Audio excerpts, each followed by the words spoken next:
In live events, emergencies don't come with warnings. When the DJ cancels, at the last minute, someone has to step in. These are their stories.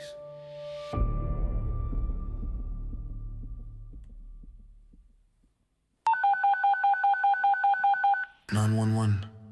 What's your emergency? Yeah. Hi. We need help. Our DJ just canceled right now. Okay. Stay calm. Take a breath. Tell me where you are. It's a wedding guests are here. A ceremony starts in 20 minutes. There's no sound, no music. People are starting to notice. All right, is anyone injured? Caller, but this is about to be a disaster. I understand. I'm classifying this as an event services emergency. Stay calm. Help is on the way. DJ response, emergency, DJ response, emergency, DJ response, emergency, DJ response. We've got a live event DJ no-show. Ceremony start is imminent. Client stressed crowd on site. Copy that. They're gonna need backups, quick setup, and someone who can take control of the room. Understood. I'm en route.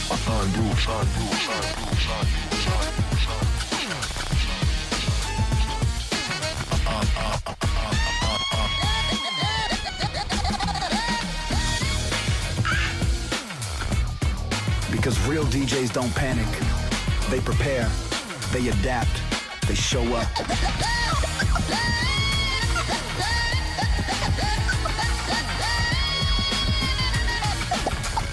This is Cue It Up.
Before it's time to spin, you've got to first cue it up. I'm probably in your area too. Everybody who owns a laptop, they're a DJ. Everybody who owns a DSL camera, they're a photographer. And what I'll do is put up blurbs so therefore you can see what I'm thinking about and why I chose that song. You can see the reaction of the kids. So you can kind of like get an idea of how to use it and what to expect. Why do you want to charge for something that you have the knowledge of and these other DJs don't have the knowledge of? Share your knowledge, you know? Right. But DJing's a lot of fun. It's a lot of work, but it is a lot of fun too, you know? I'm DJ Mikey Mike. I cover central, northeastern Pennsylvania, southeastern Pennsylvania, parts of New Jersey, parts of New York State. And I'm Dwayne Dixon, the Hitman D-Dub from Cleveland, Ohio. And it's time to cue it up.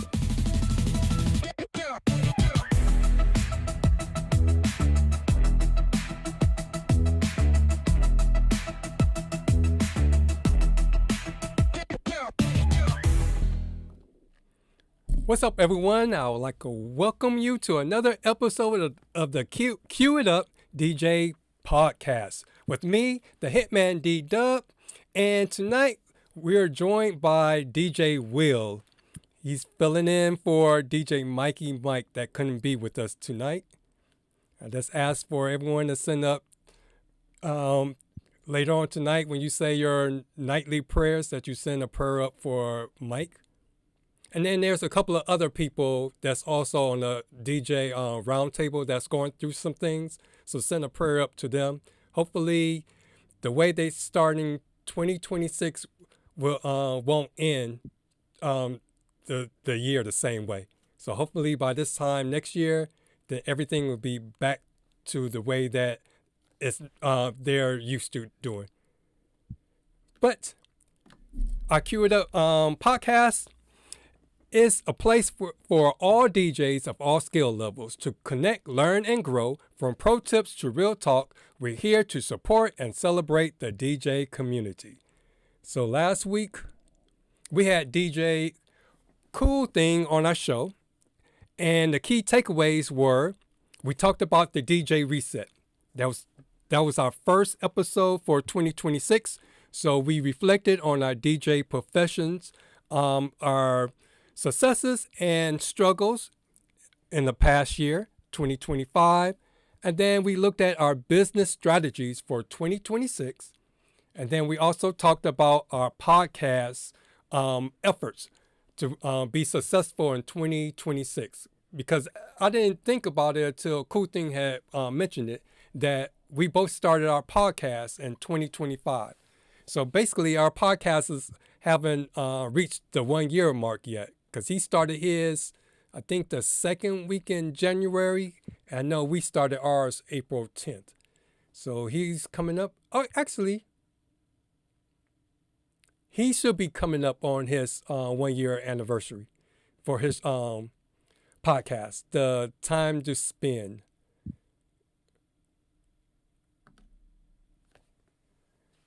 So let's see. We have DJ Mikey Mike in the chat.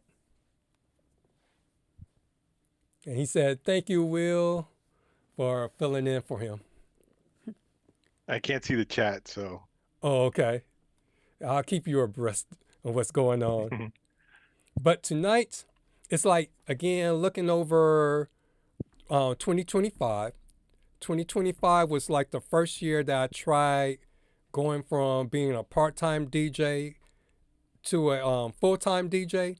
So there was a lot of work that I didn't know went on behind the scenes. I knew there was a lot of stuff you had to do, but how much you had to do it to try to be successful or get your foot in the door. If you don't have clients or you're not working for a multi-op, there's a lot of things that you have to do, and you have to do it daily. Because if you don't do it, then you get left behind. So that's how I came up with tonight's topic, which is trying to see if there's a difference between busy work and business work. So it seemed like I was busy. Yeah, physically and on the calendar I was busy, but how much of that busy work was actually business work that was elevating me? And I didn't really I looked at it a different way once I met up with a guy that kind of like coached me the last week of December, and he went through my business model. He went through my socials and how I was going about doing things as far as promoting, marketing, and even my sales and working with the client. And I found out that I did a lot of stuff that was busy work that I thought was business that I was doing wrong. And also, towards the end of 2025, with AI has gotten way better than it was at the beginning of 2025. So I tried to streamline a lot of my workflow. So I've been dealing with that one as well. So let's start off by what constitute busy work. And I put a question in the chat already. So what DJ task eats your time the most? And we're going to see if those tasks are those considered busy task or business task. So what about you, Will? Well, I take this time of year to kind of make sure everything's working right. Mm. And I think that's more of business work. You know, you sit down, you get your cable bags in order, all your cables, make sure you got everything you need for the upcoming season. I think I consider that business work. Mhm. Um, Busy work for me would be like maybe downloading music or something. I wouldn't consider that work. It's almost like a pleasure. Mhm. Um, so like I said, this time of year is just preparation, especially me. I'm working for two companies this upcoming summer. So this is going to be a new thing for me where I have a full-time job.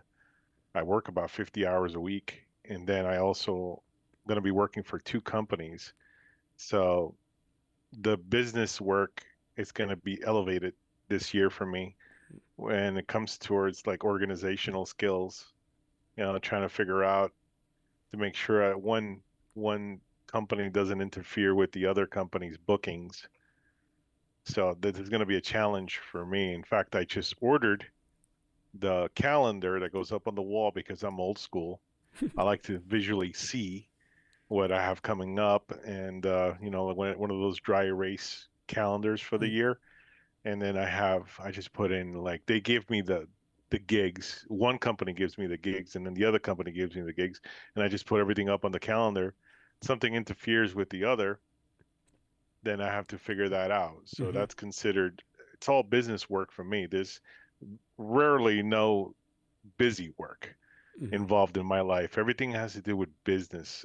The only busy work that I do that's almost like pleasurable is my um, live sessions on YouTube, where you have to record yourself and you upload it and so forth and so forth. That to me is more of a like pleasure, but it's still considered work Mm. because you are spending time doing something that could be um, positive for your business because it shows your skills and what you can do to for brides. So I'm not even sure if that's considered like business. So it's a little bit of both. Mhm. What do you think, Dwayne? I was going to say the best business work is the ones that's pleasure. It's almost like when you hear the athletes say they like playing basketball, they'll play basketball no matter what. But the great thing about being in the NBA or being a professional athlete, you get paid doing what you like. So to me, yeah, if you finding pleasure in the work that you do, that's the best kind of business kind of work to do, to be busy because you're not dreading doing the work. You enjoy doing what you like. So that's why I kind of like retired because it got to the point where teaching was becoming more of a stress. It wasn't enjoyable.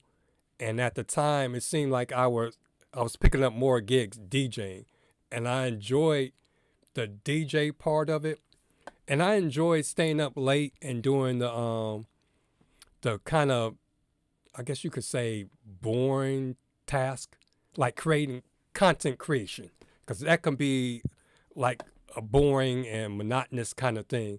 But since I enjoy like making music or creating videos and all that stuff, that was a pleasure to me. So Yeah, but I did editing. want to ask you about when you download your music and you said that was busy work, because I know people that download music and they just go and just download the songs, not necessarily that they're going to actually DJ it. So when you're going and you're looking at new songs to download, what is your approach to it? There's two types of DJs. There's the business DJ that does it for the money, and he's just strictly business. He doesn't enjoy it. He just goes out there and makes sure that he has all the songs. He doesn't care for, he doesn't enjoy the music. He just does it for the business. Then there's the other DJ. There's the guy that does it because he likes music. He likes mixing music. He likes to see people enjoy themselves and dance to the music that they're playing. Now, the difference between the two types of DJs is this. When I download music, sometimes you have to watch what you download because sometimes you download it for yourself and you're not downloading it for your gigs.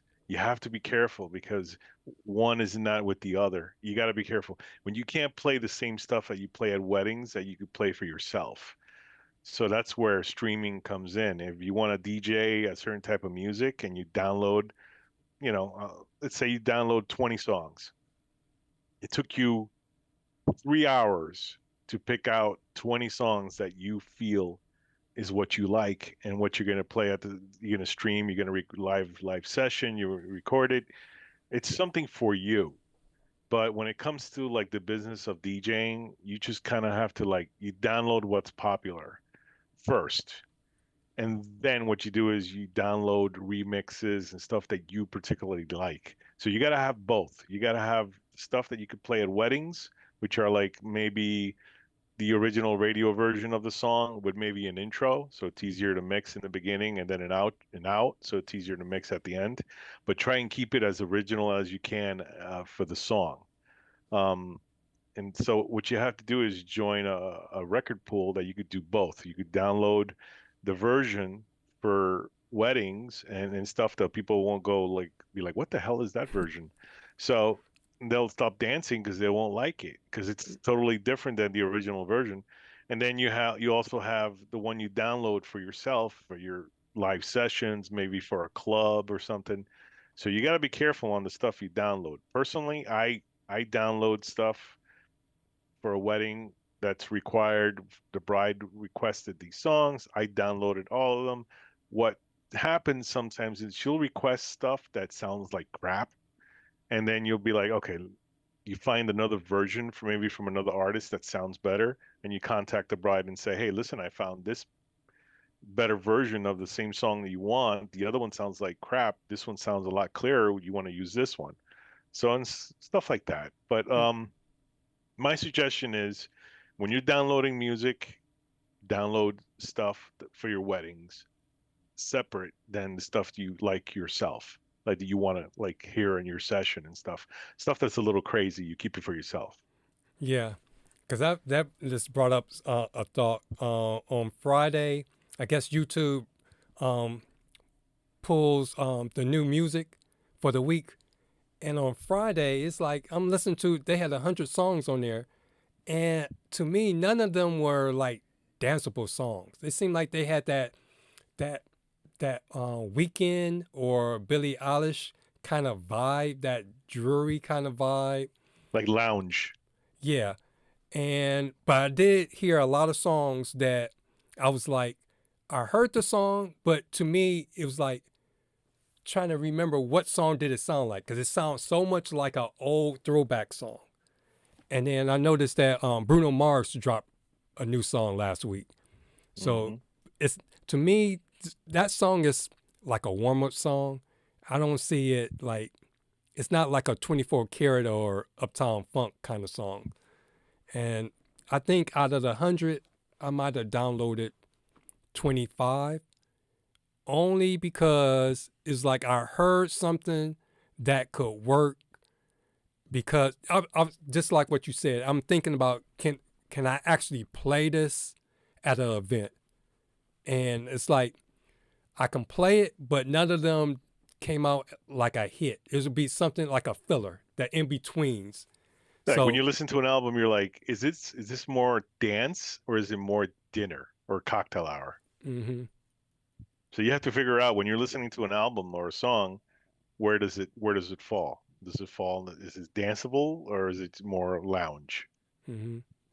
And it's harder when you get brand new songs, because you don't know what, the general public is going to say is hot. Because there's a lot of songs that I thought was like trash that everybody liked, and vice versa. Things I thought was going to take off is like, they didn't want to have anything to do with it. That's because we're getting old, Dwayne. We're getting old. We can't tell anymore. That's why I don't do Sweet 15s and Sweet 16s anymore. Mm-hmm. I don't do any of that young stuff anymore because I know I'm not the guy for it. Mm-hmm. And that's all that stuff comes into effect after you turn 40. It's like you have to start making decisions on what you could DJ and what you can't. Right. I mean, we're going away from the subject, from busy work and business work No, and stuff. it all ties in Yeah, because it's going to everything come up later on. right now between January and like March Mm. is the time to do the business work of, I mean, it's like, what do you do at this time? You have no gigs. So you have to make sure everything is 100% and good to go. If you have to buy stuff, this is the time to do it. Now, is buying equipment part of business work or pleasure? I don't know. I think it's a little bit of both. Um, I think it's pleasure when you first initiate the purchase and you're happy to get the product home and it's pleasure. But then after a while, that piece of equipment becomes something of a tool.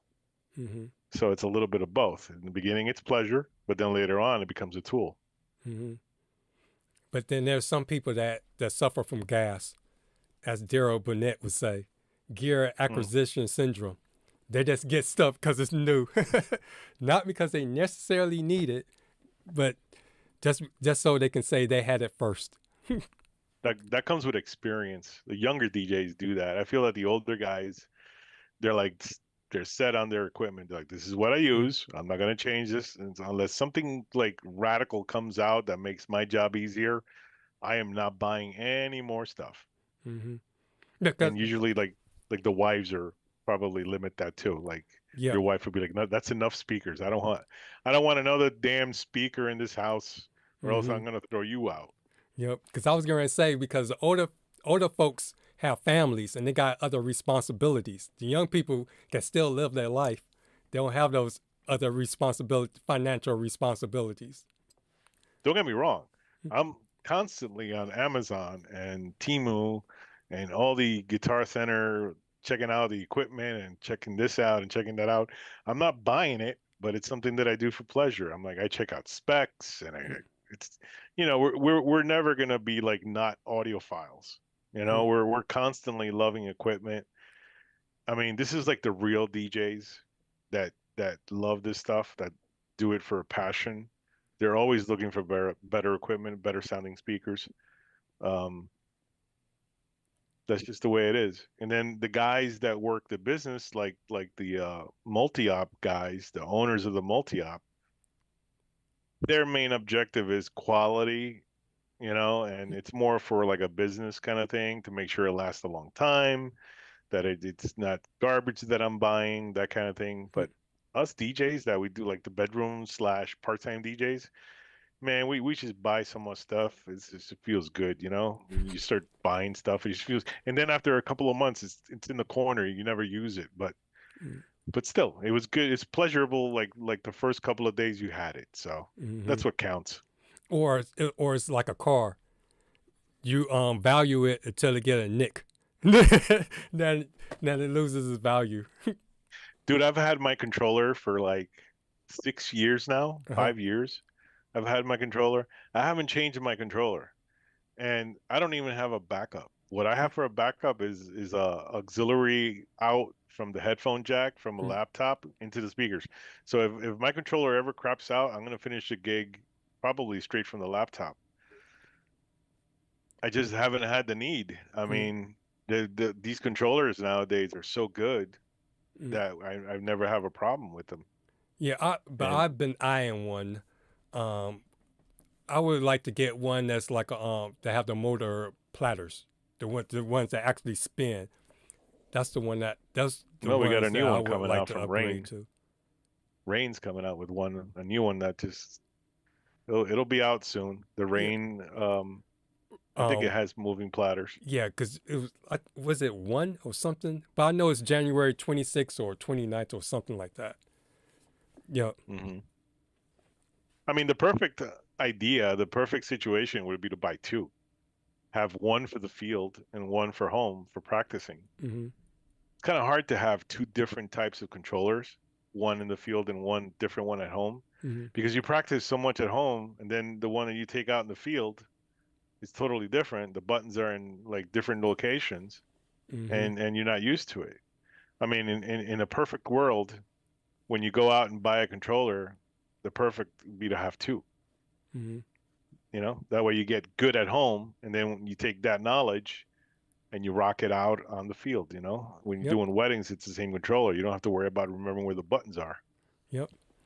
And then there's some comments. I see Kevin had joined the chat. I see Dan from the Shuffle Couples here, and he had I saw his video where he has this set up in the room, in his living room, where he can practice, and that's what I gotta get back to doing. When I first started trying to get good at DJing, I had my controller set up off to the side, so every time I come in, I'll do my little thing and jump off. But now it's like I got stuff there. I gotta move it because I gotta get back to practicing like I should. And she recorded too. Recorded with OBS. Instead of live streaming it, just record a session with simple camera or two, whatever, to practice. Just record a session, an hour and a half, whatever you do, and you could like listen to it back again and say, "Oh man, look at that mix. That didn't sound right." Now that I listen to it again, the whole thing, I'm like, I suck. And that's when you start to realize, damn, I need more practice. So, these are for the guys that do mixing, stuff like that. I find you have to practice, and this is the time to do it, guys. January, December, February. This is the time to like, if you don't work like a lot of hours during the week, you should be on the turntables or you should be on the controller just practicing, and you should be perfecting your playlist for the upcoming like year. I mean, that's part of like busy work and business work is perfecting your playlist. Yep. So let's get to some of the comments. I know, because I don't want them to feel like I'm neglecting them. I know Mikey has said, tell Will he's working not for me, but with me too. And then Kevin says, I use the phone calendar. I use, for what you were talking about earlier, I also use HoneyBook. Because HoneyBook will, as soon as I put in an event, it'll alert me if something else is going on. But you have to pay for that, right? Yeah. But it also does all my paperwork and my tax stuff at the end of the year, and I'm starting to get into the automation, and they have AI kind of features in it now. So that's helping me out. So that's what I've been doing the last couple of weeks, is trying to get my workflow together. So it's less of me manually sitting there trying to do everything, but automate it, or at least have templates. Because some of them automations, like I can't see myself having a set of emails and then have it automatically go out to each couple, because each couple or each situation is different. So I'm trying to get my workflow together of having templates that I can easily customize and then send out. See, that's the good thing about working for multi-ops. You don't have to worry about that stuff. Yeah. The only thing you have to do is show up and DJ. That's it. But then that's all. But the drawback on that is they want to charge you an arm and a leg to do just that part, while you're the performer that gets only a penny of it. So it should be switched. Yeah. For everybody out there that doesn't know me, I've been a DJ for about 30 years, and I've been full-time. I worked for the same type of hospital stuff for like almost 30 years also. So I have a full-time job during the week, and I'm on call on the weekends and stuff like that. And I'm a part-time DJ. And the reason why I keep a job during the week is because of the healthcare benefits. I get healthcare benefits through my job, and then I can continue DJing on the weekends and not have to worry about that kind of stuff. And then you don't have to worry about promotion either. The jobs. Yeah, there's a check coming in. I don't have to worry about if I have enough gigs or whatever. I do what I do for fun. I DJ for fun, for the passion, for the enjoyment of DJing. I don't do it because I have a need for money, for the money part of it. So, the guys that sometimes like I can't understand the amount of work that goes into like your world because I've never been there. You know, I've always been the part-time DJ. Hmm. So I never have to worry about like all the excess amount of communication between the bride and the groom and the contracts and all that stuff and all that stuff. Like it's starting again this year because the one company I work for is asking me to meet with the bride and groom, which is fantastic because it gives me knowledge of who I'm going to be DJing for. But you know, for those guys that do this full time, I imagine that it's not easy, and you have to like perfect your craft. You have to be business savvy, and you Hmm. also have to be a good DJ. And the business part of that, I'm not knowledgeable. Like I don't know anything about it. That's why I've always been the part-time DJ. Hmm. So when Dwayne talks about, oh, I do this this and I use this and I'm like, I don't know. Yeah. I'm like, just give me the controller and two speakers and let me go. It's just that's it. That's all I do. Because that's I how don't I have was. Yeah, that's how I got into the wedding thing. So I was an emergency DJ, and I got gigs from other people. So it's not as much work as you think it is. Because that's the way I used to think. That's why I didn't want to do the real DJing for dealing with people and contracts. But the hard part is pretty much creating the template, because once you get your template, you just use the template that's updated here, then for the times, and then you just customize it so you can just plug in, um, in other and words, there's a lot of automation. There's a lot of yeah, automation involved. yeah, and that's why I Once you like pick up that, HoneyBook. then you're good. Okay. Yep. Is it So expensive though, Dwayne, that HoneyBook stuff? Is um, it yearly or monthly? I pay yearly. So if you look at it as a whole, a year, it may sound like it's a lot, but they don't charge you. Like some companies would say, if you pay for like um, Adobe, if you do the yearly thing, they'll say, oh, it breaks down to this a month, but they take the yearly thing out up front. Whereas like Wedding Wire and HoneyBook, they say this is how much it costs a year, but they only take out X number of dollars a month. You just locked into that contract for a year. So if you look at it that way, it really isn't that much, especially if you're getting gigs, because you can easily pay it off. So I think these guys that do multi ops and they're the guys that are really busy and stuff like that. Those guys, they have to have some knowledge of like business. They have to have like money knowledge. mm, Like they just can't be good DJs. They have to be good like at both things to be like successful, you know? yeah, That, you that, said the key word successful, because there's a lot of guys that have multi ops that is not that. That just have a multi op. This is just one of those things where I want to double book. So I have, someone on the side where if I double book, I can pass it on to them kind of thing, as opposed to running it like a real business. well, what happens with that is that they get comfortable. And if they get too comfortable, then their business starts to struggle. It's the Hmm. same thing with us, man. We have to be 110% at every event. The day that you treat one of your events like crap, it's gonna get back to you sooner or later. Hmm. Somebody's gonna be at that gig and it's gonna be like, oh, that guy sucked, or he did this, or he did that. So, like Spinelli says, man, every wedding is a Super Bowl. So Yep. you gotta be 120%, 110% every gig that you do. You gotta prepare the same. And sometimes these guys that do multi ops, the owners and stuff, they get tired of it and they start losing the passion for DJing and it becomes more of a business. Right. So Kevin went on and said he agreed with Bruno. Pleasure to paying when you need to pay for it. And let me see what else. And then Dan from the Shuffle Couple has says he wants a new Rain Battle Mixer, real bad.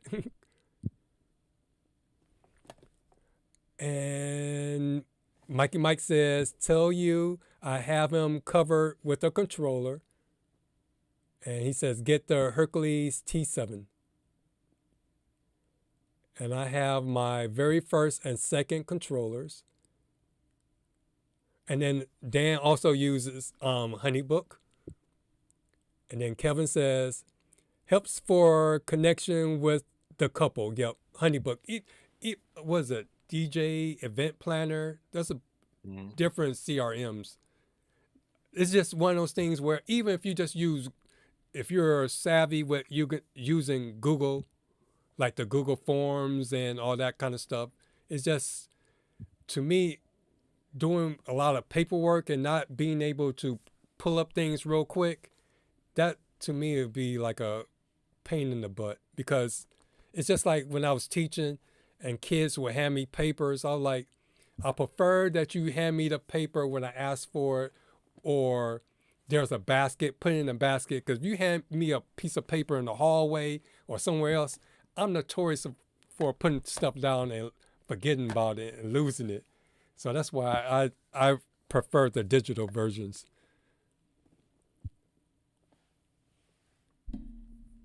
So, and then Kevin said, many out there, yep. So let's get to our slides. So this is a thing that I want to look at and focus on. Our DJ growth paths. Distinguishing between busy work from business work. And I want to take a look at, do we really know the difference between the two? And then, are you building a business or just staying busy inside of a business? Because again, there's a lot of DJs, and sometimes I question myself, because it's just like I'm doing a podcast and I'm always talking about DJing and all the nine and posting stuff. But it's like, I wonder, do people think that I don't DJ outside of just doing this? That's why for a second, if you notice at the beginning, when we started doing our podcast, I made it a point to show like live footage from me and Mikey Mike's events, to show people that we actually do DJ and not just faking the funk and talking about it. Because there are people that are busy doing stuff, and they saying they doing this, that, and the other and practicing, but I'm like, when are we going to see you actually put into play what you're practicing and talking about? So, and going back to our slides. I'm hoping to do a couple of gig logs this summer. Okay. Takes so much time, you know. It's so much, you know. It depends, because I used to be like that. In fact, I was like one of the ones, when I go to a gig, I don't have time to like set up a camera, talk to the camera, and all that stuff, because I'm so focused and into what I'm doing. Like Dan from the Shuffle Couple, yeah. Now he does gig vlogs, real gig vlogs, where he's bringing the camera and he's almost actually bringing you along with him and his partner on their gigs. So he's actually talking to you and showing behind the scenes and DJing. See, I can't do that. I'm a one-track minded person. So you know what you do? You take the footage, do the footage at the gig, and then afterwards, like, just go over it with your own voice and explain what you're doing and stuff. Sometimes that's easier, because it's like you got like you said, you're more concentrating on making the event work, you know. Yeah, that's why I like the X5. That's why I got the X5, because it doesn't overheat, and then the battery just keeps going on, and I have it plugged in. So I keep it plugged in, and I just hit it and forget about it, and therefore it gets everything. So it's just a pain in the behind. Afterwards, I got so much footage to go through. So I try to keep mental notes or write different things down on a pad or something, a timestamp. So at least if something happens, I can go to that point in time and, get that footage. But with the 360, it gets me where I have it set. It gets me DJing. So it'll get me doing the transitions and all that. But then it also gets the dance floor. So you can see the reaction of the dance floor. And then I also bought the meta glasses. So that gives me my B-roll kind of stuff. So when I come in, I'm still moving things, setting things up, and I just click a button and just film myself, and you get, a POV of what I'm seeing and doing. And then I do the, like you said, the voiceovers. Or I might just cut corners, and then if I can just create a highlight video since I've gotten good at doing these AI songs, do it like a highlight video that kind of like tells the story put some background songs on behind it and call it a day. So that's how I've been doing my content. I think that's the one part of like DJing that I don't like is actually videotaping myself, because I don't like my voice. I don't like the way I look in the videos. I don't like it. I'm always, it's always been like that. That's why you don't see a lot of that. But I mean, if you go to my channel, there is a lot of my YouTube channel. I have a lot of sessions of different, live sessions and stuff, which is good because you need that for proof, like you said, proof that you can DJ and stuff like that. You're not just talking, poo-poo. Mm-hmm. So, I got to record more video this summer. I think that's my objective this year, to do more like gig logs and record myself more, even though I hate it.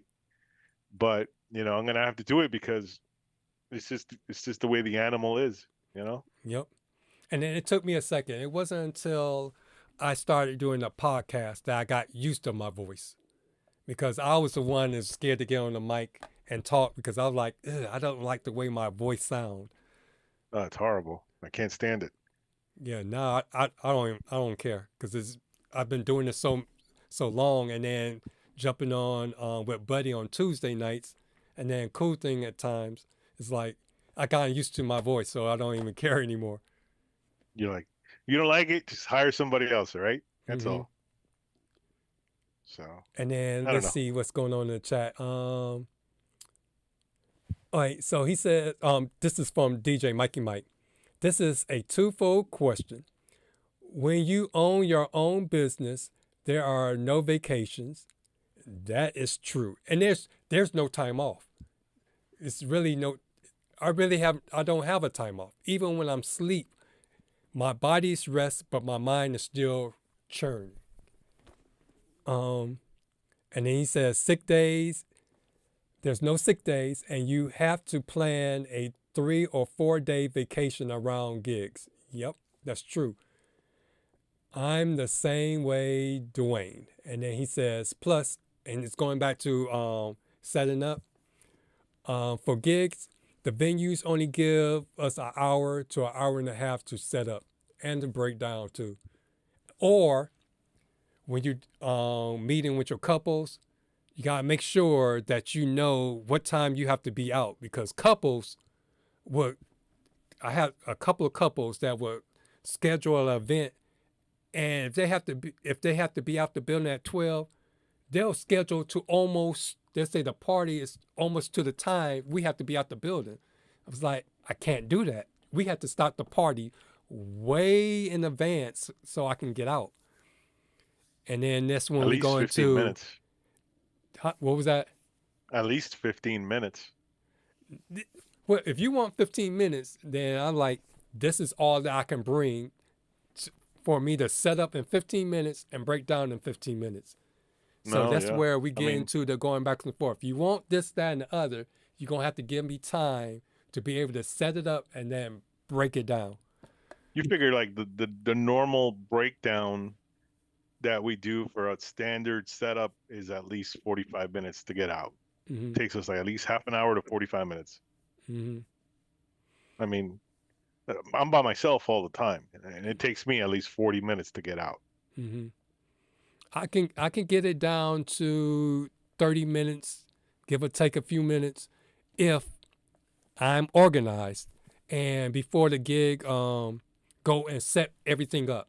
So everything that I'm going to use is already set up. So like for my speaker bag, I throw all the cables that go to that speaker right in the cable bag, and then everything is there that I'm going to use and already set. So when I'm going there, I'm not going to the generic tub with all my cables pulling out stuff. I just know that everything is right there. I just set it up on my stand and drop it and run it, and everything is ready to go. So it's like I have to pre-set up and plan to cut that time down.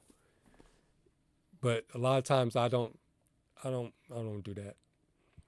I should, but I don't. I take the easy way out. Just throw everything in the tub, because at the same time, sometimes, especially when I have to go down and travel a good couple of hours, it's like I'm so scared of leaving something.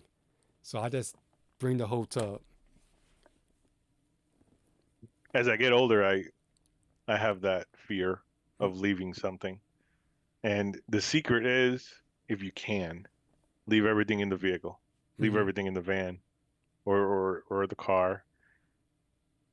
If you can. If you have two vehicles and you have one vehicle that you use for DJing, leave everything in the vehicle. Because if you start taking stuff out and setting stuff up at home and doing sessions and whatever, and then the wedding comes or the event comes, and then you head out and you're like, oh, damn, I forgot this cable, or I forgot this, I forgot that.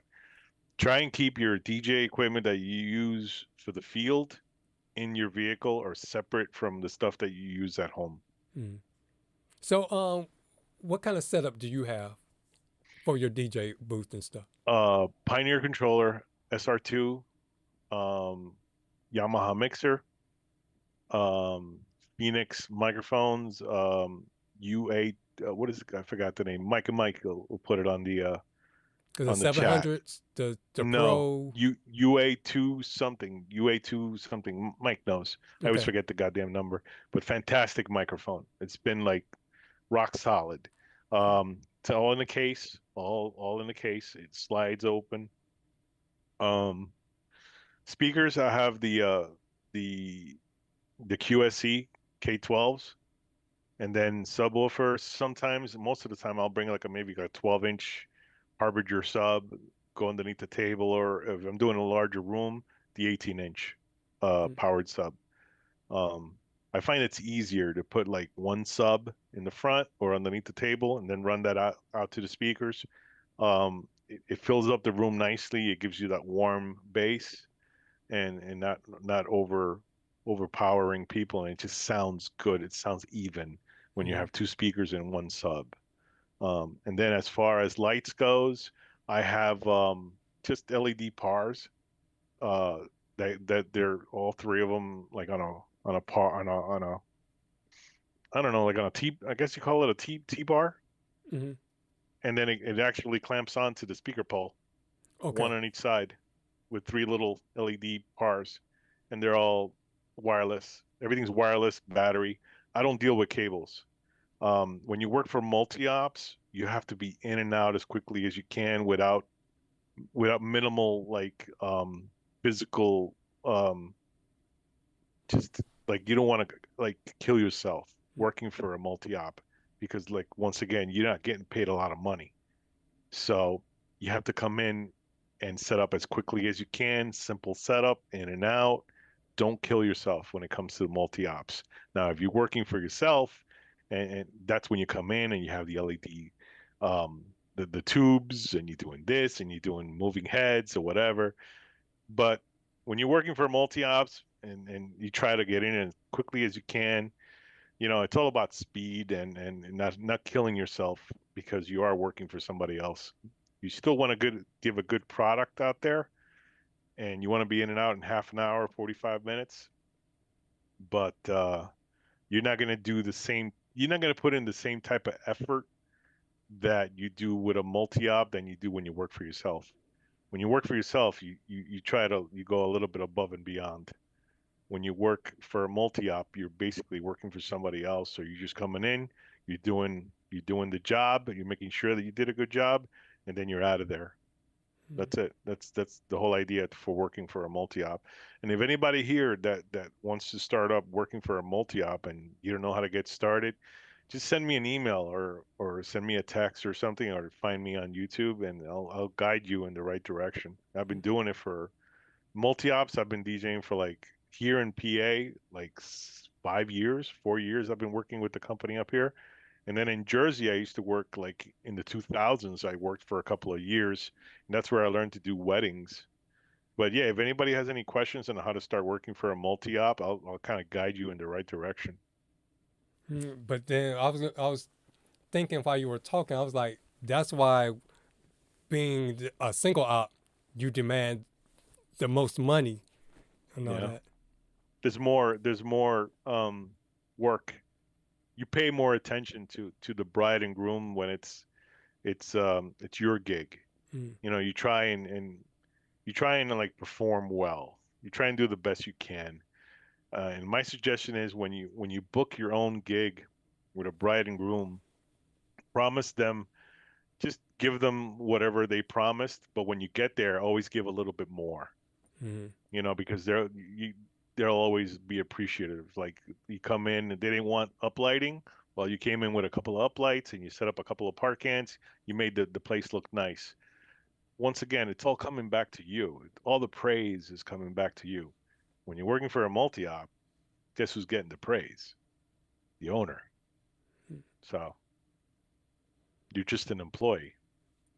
You don't get you don't like try to get like a video testimony or He ask doesn't for a care. review for. He doesn't care. What he'll do is he'll contact the bride and groom and find out how everything went. If everything went fine, that's it. Off to the next gig. He doesn't say anything that you did a great job. There's no compliments. The only compliment is, yeah, you didn't get into any trouble. Everything went fine. We're just moving on to the next gig. It's just another gig when you work for a multi-op.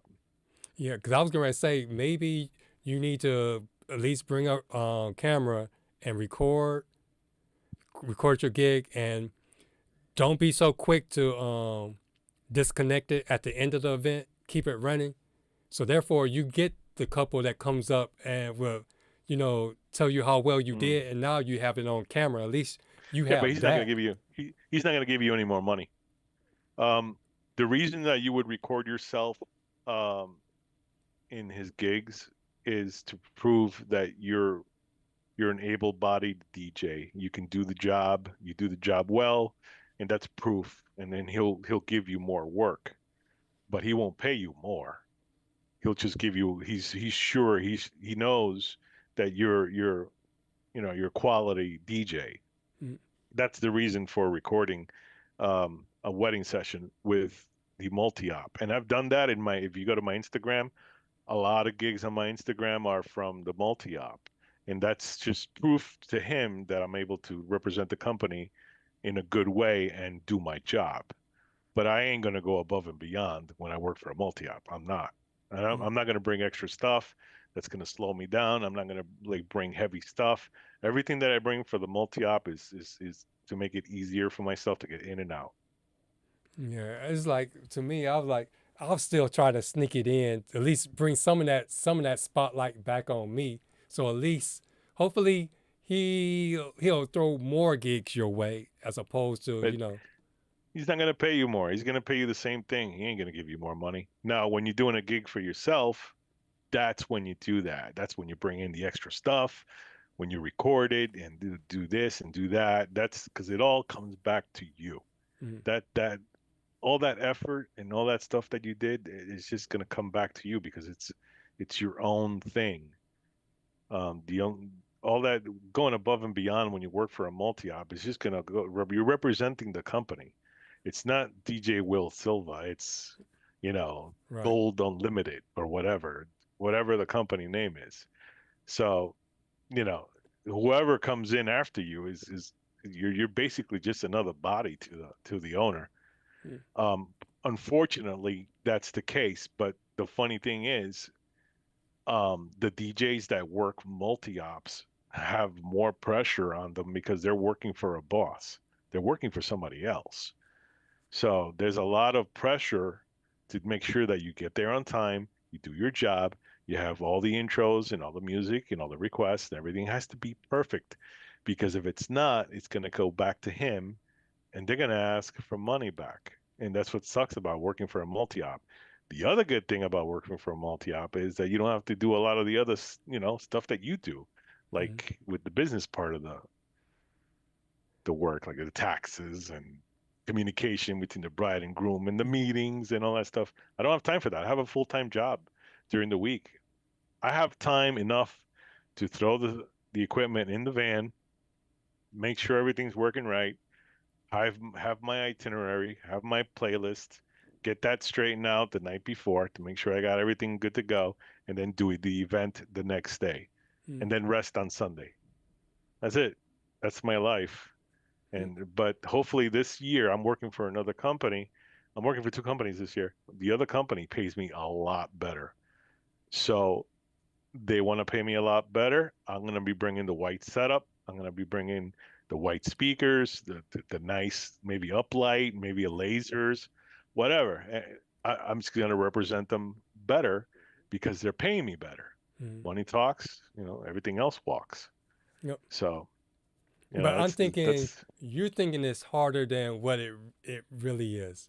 So, but we'll talk more as we go on because this is all leading up to the some of these future slides that we're going to eventually get to. I had these slides here and we really never got to it yet. But it's not as hard as you think it is because if you're doing all the work, you should get more or all of the money. yeah, So, yeah. but Well, one Mike company I said, do, one company I don't. yeah, That's what I think. So now it's a new thing for me. okay, Now I have to be organized. Now I have to like really be careful of my organizational skills, and that's for you guys, full-time guys. It's a normal thing, but for us part-time guys that do this for fun, it's a whole new experience. yeah, but it's a good experience. But once you do a few of them, and you'll be like, oh, I can do this. It's not as hard as what I thought. Yeah, it's nothing because you already got the clientele. So and then Mike said the mic is PT2AU. Yeah, that's the one. Fantastic microphone. And then Kevin said create equipment checklist, separate vehicle idea for the quick setup because he was said funny when he was laughing at the 15-minute setup. Oh, hell no. That's cocktail hours, 15 minutes. No, it's still longer to me for me at times because those 15 minutes is coming in saying, now where exactly did you want me, or doing all these extra changes, or looking for the person that's going to let me in or set up here and there. So, and then Mikey Mike says he's 60 going on 61. I'm told him what's going on with him. He's going to be the $6 million man. I'm 51 going on 75. And I'm 57 going on 21. These old guys, man. We're a bunch of old guys. Uh-huh. We're talking about our backaches and what hurts and I'm not even going to mention that because we had that snowstorm yesterday. So doing two driveways. My driveway is a big long driveway. So I had the snow blower, and good thing the snow was one of those light snows where I can just basically go up and down, and the snow blower doesn't get clogged up because it's wet snow and all that stuff, and people didn't walk on the snow. But my parents' driveway is short, but by the time I got over there, the battery died, and then they walked on their snow. So it's, Wait a minute. So you have a snowblower? yeah, Oh, okay. You want to see my snowblower? your hands. I did that. I was like, no, I can't do it. I gotta go get a snowblower. See, I did that long driveway for 2 years. I was like, oh, I can do this. No.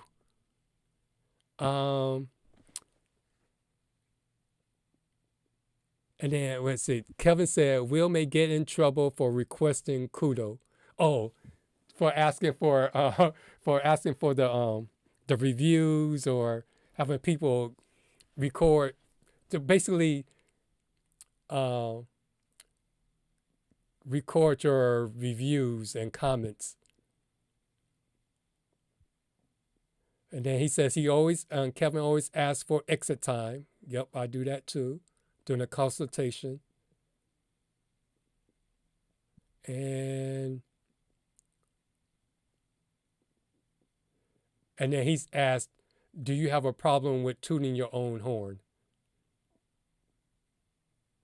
In other words, do I have a problem saying that I'm a good DJ? Is that what you're saying, Or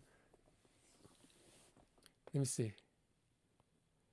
Or saying that I did a good job? Is that what it is? Like, yeah, and not get the wrath from the boss. oh, I mean, I've let me tell you, the one time that I let loose and I didn't give a crap when what I was doing at a wedding, and it just like it got back to him, and I'm the one day that I just relaxed and I didn't do a good job, it gets back to him. It gets back to the boss, man. So you got to be 110% all the time. You can't mess around. So is your boss name Suge Knight?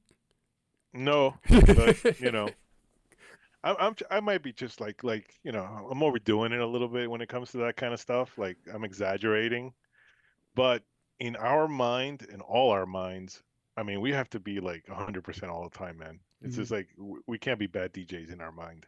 You know, it's like as soon as we get there, we're stressing out for the ceremony, we're stressing out for the intros. Once we get past the intros, we're kind of good to go. But god damn it, we're always nervous and freaking out and shit and waiting for you know, which is once the intros are over, I'm like, okay, I could calm down. You know, You'd be like one of those. I'm having flashbacks of like Diddy and some of these other artists that have younger artists, and you know the interviewers asking the artist a question, and when they ask a certain question, you see the like Diddy and the managers or whatever giving the side eye, waiting to see. He's like, you better not step out of code, that kind of stuff. We need some young DJs up in here. You know, we always got these old guys over here. We need some like 20. We need like a 21-year-old to get there from their point of view and stuff. Like, oh, these goddamn old guys always talking about. Because the old guys was hanging out with the Start to Spin guys. The young guys will be over in a second as soon as they finish their podcast. That's where the young guys hang out at. These young DJs, they don't have to worry about nothing. They just show up and they're awesome. These the old guys that always have to be worried about everything. So let's get to our slides. So busy work, the illusion of productivity. So busy work could be great reorganization or downloading music and gear obsession. It could be overthinking branding tweets. And that was me last year. Wondering, could this be better, and then overthinking everything. Over editing social posts. That's me. That was me again. And obsessing over minor details. Being a perfectionist. I can be like that when I'm doing music, even with working with AI. Because it was like, if you're using AI and it's taking you X a number of minutes or hours to do it, then what's the point of using AI? But it's one of those things where AI is a tool, or I should say something that everybody's using now. So it was cool when it was just a few people that knew about AI, but now that everybody knows about it, everybody's using it. So therefore, it's like music. It's like when I watch YouTube videos, definitely with YouTube videos, I gotta really look at it. And write-ups or posts, you can almost read it and tell that an AI generated it, because it uses the same lingo, the same kind of cadence, and it looks the same. So it's like I spend all my time trying to perfect it and make it sound more like me as opposed to me spitting out something, generic and artificial. And then Mikey Mike said he'll jump on. I guess he's feeling better. So let me send him the code. Oh man, we're gonna bring in another old guy. Come on, we need a young guy or a young girl. That's Do I have any? No, we haven't had a girl. No, you need to get a DJ girl up in here. I'm trying to think. Who do I know who I can get on here? It's a whole different world with that. Mm-hmm. I wonder if they get like all the weird requests and stuff, and all the drunk guys like trying to get like behind them and like hitting on them and stuff, and like weddings, and they get all drunk and stuff. Mm-hmm. Thank God I don't have to deal with that. I mean, they're still drunk guys, but at least they're not hitting on me. All right, so let's get to our slide. Did I go backwards? So that's like what I was going back to when you were saying, getting back to what we were talking about when we were talking about the music kind of things. Downloading songs. So it's like I still have songs in my music library that I had when I first started DJing. And a lot of it was school stuff. Being I'm the music teacher, also having those, like the inside recess songs and all that kind of stuff. So since I don't need it, it's like those are things that's bogging down my music library and getting to those songs. Or when I first started DJing, using Napster and downloading a bunch of bad sounding files or ripping YouTube video files. So it's like trying to go through my library, get rid of all the bad sounding files and making my music library more slimmer, because I use stuff like Crate Hackers, Linux, and there's another one. There's another one that I use where it looks at, Bible. It looks at your music library and you can import like a written playlist, and it'll look through your library and it'll show you all the songs that goes with that written request. So therefore, it's like, let's say 24 karat magic. If that's on there and it looks through my library, it might have 24 karat magic. It's like, which one do I pick? So I want to get rid of stuff that I don't need. So therefore, when I use those programs, I know exactly which one to click. Whether it's the remix or the regular version, that's the 320-bit rate version, not, the one that's either cut off or less quality. And I still have Napster files. Yeah. Unfortunately. Because back then, Napster, there's a lot of songs that you can't find now that was on there at the time or was a B-side to a CD. Because back then they had the regular song on the CD, and then the last couple of versions, it might be a remix or an extended version, or it could be the actual acapella or instrumental. Because there's a lot of that, and the 12 inches were like DJ for DJs. So you had all those. Look, Dwayne, it's another old guy, Dwayne. Uh-huh. Hey, I'm the senior citizen Hey. here. Hopefully he took his nap. I had my wait, let me get you out of my ear here. I had my injections in my back today. I had 36 needles stuck in my back. Jesus Christ. Got home, and my cousin texted me that she took her dad to the hospital because he had to have his toe amputated. Like my uncle, my godfather. And I said, well, who's at the hospital? Yeah, because his oldest daughter was giving him a lot of problems this past week. And she goes, Mike, it's just me and my dad. I said, okay, Gail, please keep me posted. I fell asleep for about 2.5 hours. She texted me back. Just Mikey's just getting out of surgery, so I'll let you know what's going on. It's okay, Gail. No problem. Then she texted back, Mike, with a bunch of periods. And then she texted like 20 seconds later, Mike, he went into cardiac arrest. I'll let you know what's happening. And here he passed away. So I was like, been trying to tell my mother, because that's her only brother. I just came upstairs. I was watching the show with her.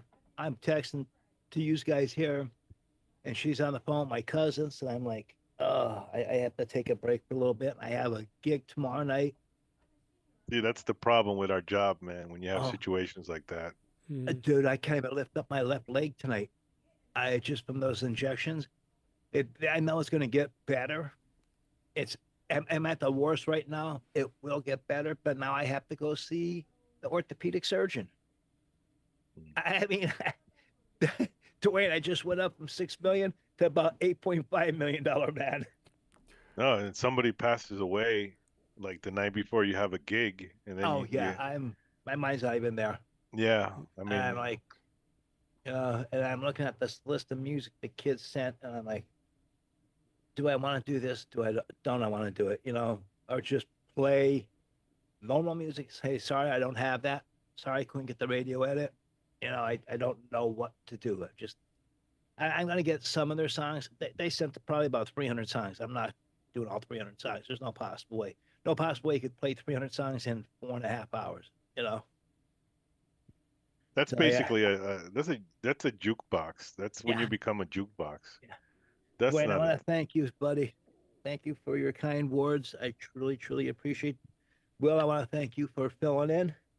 Yeah, no problem. I won't be here next Thursday, so if you're up for it, next Wednesday I have my surgery, my triple hernia surgery. So if you're feeling up for it, Dwayne, if you don't mind having them on, Yeah, I it'd don't be mind. great. Yeah, It'd be I great. gotta take him to eat before he has his surgery and stuff. Yeah. Oh no, you know, all I'm doing is that morning, I'm gonna have my wife stop. We're gonna pick up what do you call Starbucks iced coffee. Hmm. When I get out of surgery, because the one thing you have to do before you leave the hospital is take a number 2. Mm. I'm gonna guzzle that Starbucks coffee down, and it's like oral enema for me. And you can't eat like what is it, 8 hours or 10 hours before the surgery or something? Lehigh Valley Hospital's funny. I went for my back surgery. I was able to smoke up until 3 hours before the surgery. I was able to eat up until 6 a.m. My surgery was scheduled at 8 a.m. They didn't use the same stuff they used to knock you out. They gave me some other stuff. It was, Mike, remember when they used to make you come back from 100? I said, yeah. He went like this, then, you know, good night, and boom, I was out, you know? Okay, so let's get back to the show. Yeah, I was getting before ready to say that get because off now track. because I see all the young people are coming in, so you got your request granted, Will. So What's I up, was young getting people? to say we can't talk about old people stuff now and all our No. problems No. because No the young back people are hurting. already talking about us. Yeah, no headaches, no wrist hurting and Hmm cramps at the end of the day or at Listen, the my next balls are day. hanging on to the floor by the time I'm done with the gig. All right, so let's It's shout like- out the young crew from the Start to Spin podcast. They're in the house. We have La Ruckus Inc., DJ Pretty Boy. He's in the chat. Then of course we have our friend Buddy. He's in the chat. And then Buddy's Kevin, still young. How old is Buddy? 45. Buddy's 45. Okay, yeah, he's still still young. He's still a but baby. he hangs out. He hangs out with the young people. He's a wannabe. 45 years old. Jesus Christ, what I would give to What? go back to 45. All I gotta do is send him some pizza. I can say anything I want to say about him. That's only 6 years ago, but damn, it's like a lifetime. Hmm Yeah. Yeah, And I then- hear you there, pal. And then Kevin was saying, "Are you talking about your Last Supper?" I wish it'd be. No, I don't want to wish it's my last supper. Hmm But those gotta are just take 'em out. coming. I gotta take him out for some Cuban food before he has Ooh, I love surgery, I love so you can Cuban food. taste real food. My best friend in high school is Cuban. He came right off the boat from Cuba. I'm so sorry for you. Oh no, he was a great guy. I love him. Okay. I miss him. And then cool thing, another young person is in the chat. Did he get his controller working? Yeah, he's been doing his videos all day. Beautiful. So for everyone who's just joining us, we're talking about busy work versus business work. And so busy work could be, again, create reorganization, or just downloading music, a bunch of music without a focus or a reason. Gear obsession, just buying gear just to have the new and latest and not have really a real reason for buying gear. Just buying gear so you could say you have it. Overthinking and branding treats. Always starting something and then scrapping it and then starting over. Over editing social posts, putting a lot of energy into what you're posting. And obsession over minor details, being a perfectionist. So busy work is anything that feels productive with no return as far as getting gigs or bringing in more income from your DJing. And it feels productive, but it doesn't compound. And it's kind of like hard to distinguish between busy work and busy business work. All right. Well, Dwayne, I want to jump in here real quick. Talking about buying stuff for DJ and stuff. I have. Just see Will. That's why I was trying to get through this before he came in, because I. Wait. He's got equipment. We got stop it here. He's got equipment over here. So another small box. Another small box, and like this is all Temu. Temu. Like 12 small boxes. Oh, you got your DJI stuff. Yeah. So you gonna finally open your camera? I didn't open it yet. I got all my accessories that I wanted. Got now toys? I'm gonna open them. This is him right here. Came late. He's this person, the gear obsession. He bought something just to have it, not to use it. No, it's gonna be used. I figure I'm gonna be off with the hernia surgery, so I'm gonna unbox everything. I could do some nice videos of them, get them unboxed, send the videos over to you so you could do the AI introductions for them. Okay. And then go on Twitch. You gotta go on Twitch. No, I don't go on Twitch. You know. Oh, only on Tuesday nights. That's my short little thing. So yeah, I was gonna say you do it on Tuesday nights in the chat. Yeah, that's what we could do. I could make a nice video to put on my YouTube channel and make You're right, Dwayne. Twitch is so depressing. Sometimes you have like 3 people watching. I'm like, really? That's it? Yeah. 3 people? Mm-hmm. Yeah. I'd rather record it and then just put it on YouTube. Yeah. I do like me and Dwayne do. Just go live. Oh, I don't have time for that. All right, and then business work. Business work is when it directly impacts your business and it helps it grow. So it could be like things like following up leads.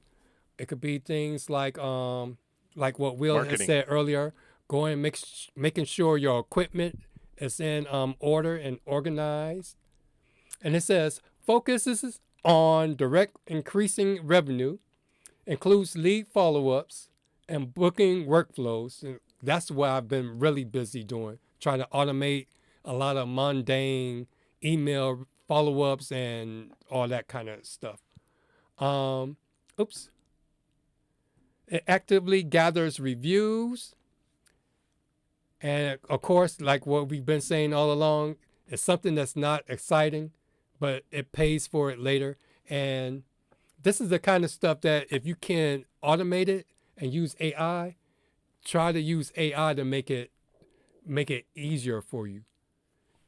So if you're good at creating templates, create a template and then just build from there. Busy business work is inefficient essentials, and it leads to burnout.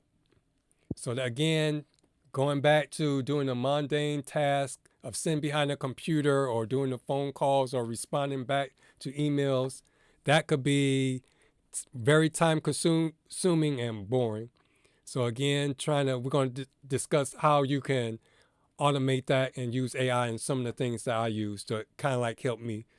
So it's not important, but inefficient and time consuming, rewriting emails, re-explaining the processes, manually scheduling, and it's taking a lot of time doing that, and doing one-off content. And that's the one thing I really keyed in on. If you looked at all my content, it's like trying to take stuff that I already have and seeing if I can splice it up and repurpose it across different platforms. That's why I did the subscription for Opus. So like, for example, our Cue It Up podcast, where I can just take the link, drop it in there, and it creates a like little snippets that I can use. And you can set it up to look any kind of way you want to. It could be like small reel forms, or you can turn it to be like a regular video, and you can set the time limit that you want. Tell it what key things to pull from it, and then it'll scrub your content, and all those key moments, it'll put it together, and you can create like a short form of the video. That saves a lot of time. And then there's another one I use. I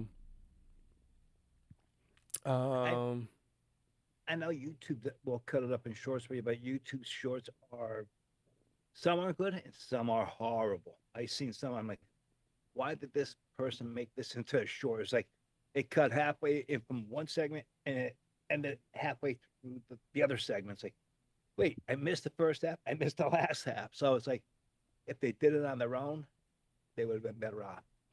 And that's important. That's why when you use AI could be a blessing, but it also can be a curse, because AI would do and say some stuff that is out this world. And it's like, why did you even do that? So you When still you have say to. AI, Dwayne, Huh? when you say AI, what do you mean by AI? Artificial Which ones? intelligence. Like which programs, or which is it? Chat GPT, whatever that is. It could be Chat GPT with saying some stupid stuff. It's gotten better, and then the more you use it, the more it knows you.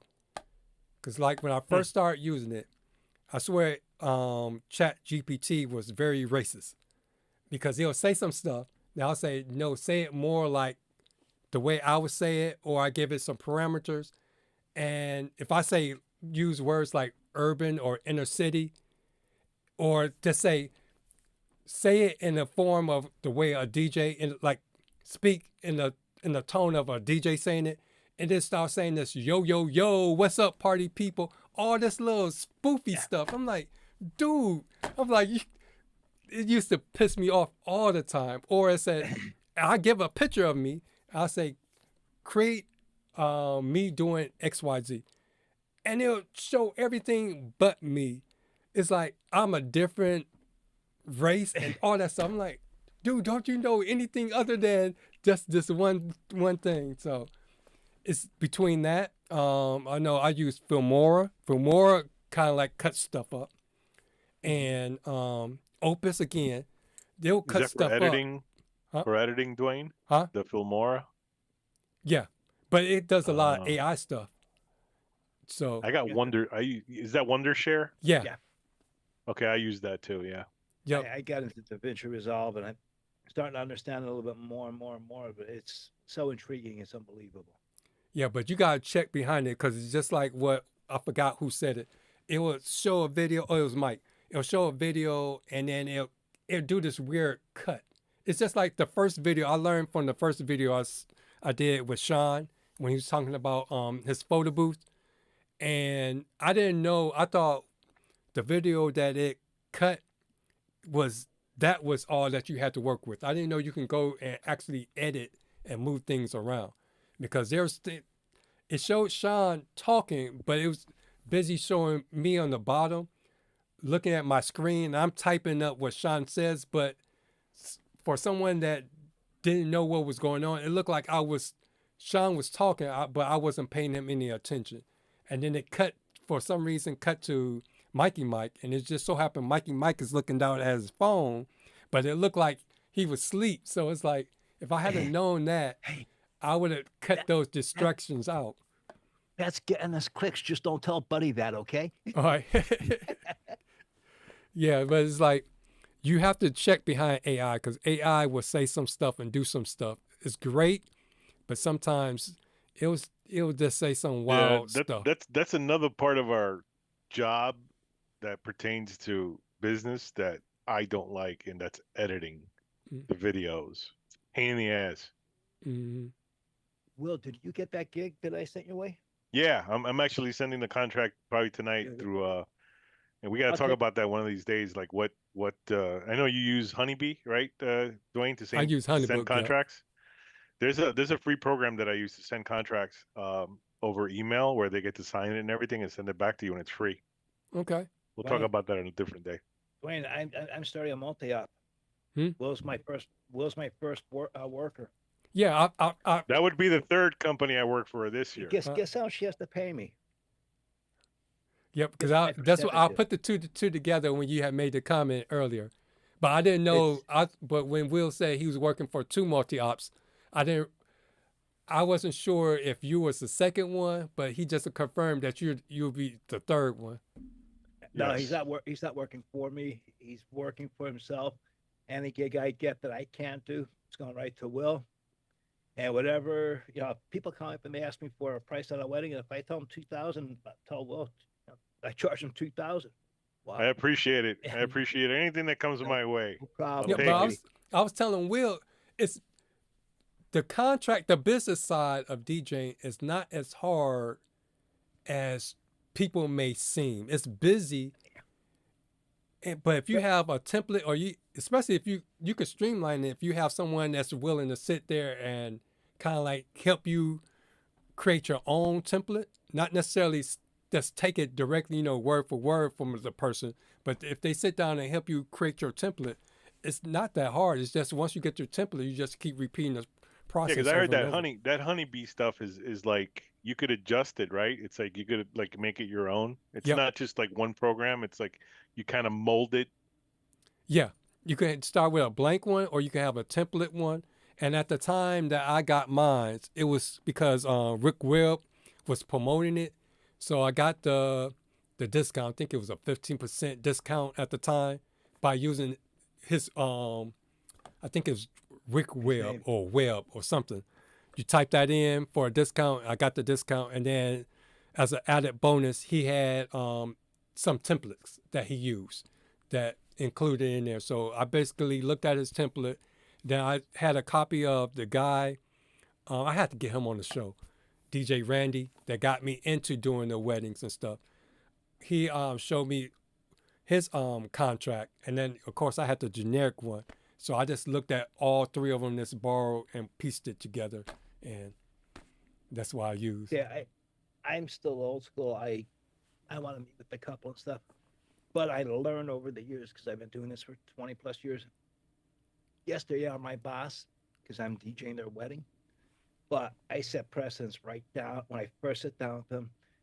Thank you for booking me. I'm going to make your day the most perfect day you can imagine. But I'm in a sneaky way, I'm telling them it's going to be my way, not the venue way, not the venue's way, but my way is going to be their way. And it works out so nice. Well, you get these venues that they don't care even if it's through HoneyBee or whatever, are not, I'm not going to say venues, wedding planners. They just drive me crazy. You know that as well as I do. They come up with this concept that it's going to be their way. No, it's the couple's way. And when I sit down and talk with the couple, I want to reassure them that they're my boss, but I'm the professional. I've done this for 20 plus years. This is what works. If you want what I do and take my knowledge of what I do, we're going to have a great day. You're going to take your knowledge of what you want done. I don't know what kind of day. I can't say it's going to be a good day. I can't even say it might be an okay day. You know, so I reassure them that do it the way I do it. You're going to have a great time. Yeah, but see, again, And another good difference thing between busy work and business work. Because if my thing is, if they hired a wedding coordinator and they hired this vendor, that vendor, that vendor, we all have roles. I was like, everybody needs to just stay in their roles. So if you have a wedding planner, all that, I just need to know what is the wedding, what do you expect from the wedding planner, and then what do you expect from me? Because going in and going back and like I don't like going back and Bouncing forth around. with people, especially at during the wedding day. That's one thing that's bad up here. I only have one wedding coordinator that I did work with, and she is very cooperative, very attentive. Call me, text me, inbox me, everything. The other ones I have worked with in the past, nothing until the day of the wedding. They, whoa, wait a second, where are you coming from, honey? You know, no, you know. But it's a lot of fun. It's what you put into it, and not trying to escape our government, but when you go through Honeybee or some other company, they're taking into account for everything. They're not taking into account for all your expenses, for your cost of your lights, this, that. They're taking into account of what you're making. But what you're making and what you're actually making, you have to set a price for yourself. I'm going to get paid $40 an hour. I'm doing a 5-hour gig. That's $200 I make. But on their program, you're getting paid $2,000 for it. But you're not really actually getting paid $2,000. You're only getting paid $200 because you're only charging yourself $40 an hour, and you're doing a gig for 5 hours. That's $200.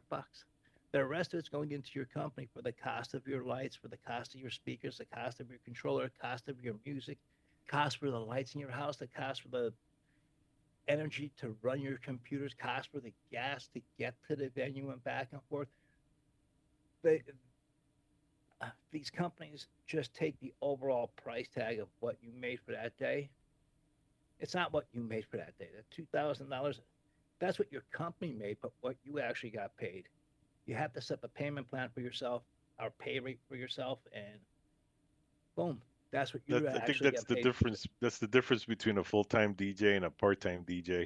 You have to take in a toll of all that other stuff. With the part-time DJ, Just doesn't. because he's working full-time during the week. He doesn't have to worry about those things. And I have two requests, Dwayne.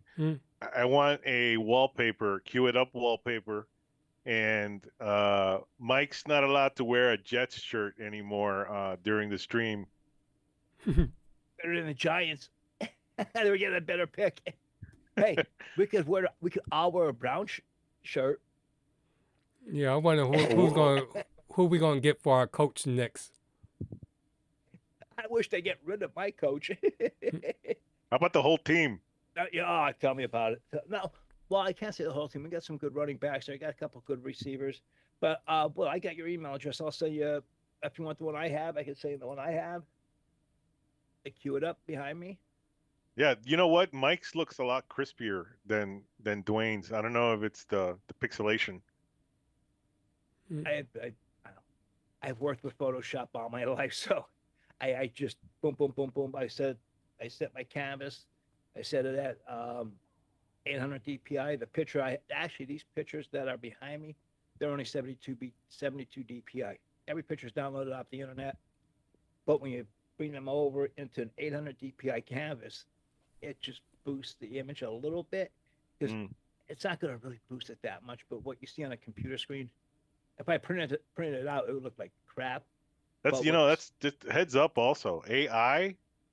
Whenever you have a blurry picture that you take at a gig or something of your equipment and your setup, and it looks kind of like it needs more light, whatever, just throw it on AI, throw it on Chat GPT or whichever one you use, and to say make the picture clearer, and it'll actually do it for you. 1, 2, 3. Then you can post it on your web page or whatever.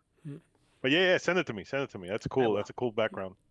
And a lot of the software have that now, because I know Wondershare has that.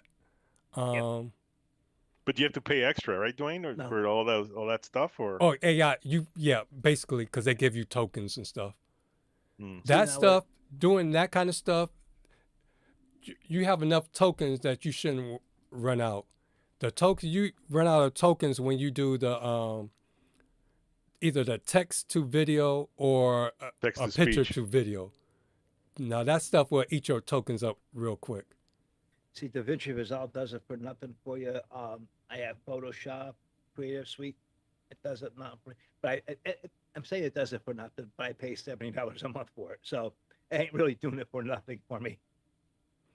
All right, and DaVinci, then right? let's see. Let's get back to, and then Buddy says Tracy does the day of stuff, the day of coordinator. You're lucky there, buddy. That Yeah, way it's good we that your know it's wife does done it, right. man. Kevin said there's many AIs software. DJ Pretty Boy says that's true. Coordinators sometimes don't reach out till the day of, and we are lime who I think that's is why the you. fire. Oh, and we were like, who the? Yeah. WTF. Yep. So it's like I haven't ran into that. The ones I knew that was a coordinator, I knew ahead of time. You know what's good about coordinators? Something bad happens, you should blame it on them. Mm-hmm. See what Buddy put down? Mike doesn't like coordinators. No, I do like coordinators if they do their job the correct way, which I have worked with in the past, but the majority of them, they just do it their own way and that's it. But see, that goes back to what I'm saying though. It depends on if you pay. It's almost like someone coming up telling you how to mix your songs or what songs to play. It's like if you're hired to do something, everyone has their own job that they're Style. supposed to do. So sometimes Yeah. it seems like sometimes you all be stepping on each other's toes. That That last coordinator I worked with, she guaranteed the bride and groom that she talked to me, she talked to the photographer, she talked to the venue, and she didn't talk to any of us till the day of the wedding. I mean, yeah, she talked to us the day of, but she was hired before me. She was hired before the photographer. They booked the venue already, and they told the venue this is our wedding coordinator. But the thing is, she didn't coordinate nothing with us, nothing with the venue, nothing with the photographer, nothing with me. And I was like, it just puts a bitter taste in your mouth when they do something like that. I'm not looking. I've been doing it for 20 plus years. I know what I'm doing. But if the bride and groom wants something special, at least they're going through the coordinator. She should or he should get it over to me. But when they don't get it over to you, it's like, wait a second here. You're like, whoa. So I do have a lot of respect for wedding coordinators. I do have a lot of respect for photographers. I know there's DJs that don't allow a photographer in their booth. I have extra power strips. I say, listen, if you have to charge up batteries, there it is, man. Plug in.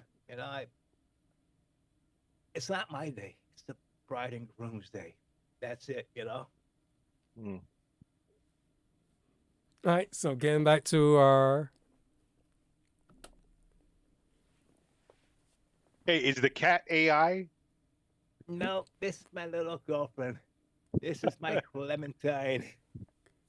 I can't go nowhere without her. I walked out for a cigarette yesterday on the back porch. And I heard, wow, wow. I got one of those. I got two of them.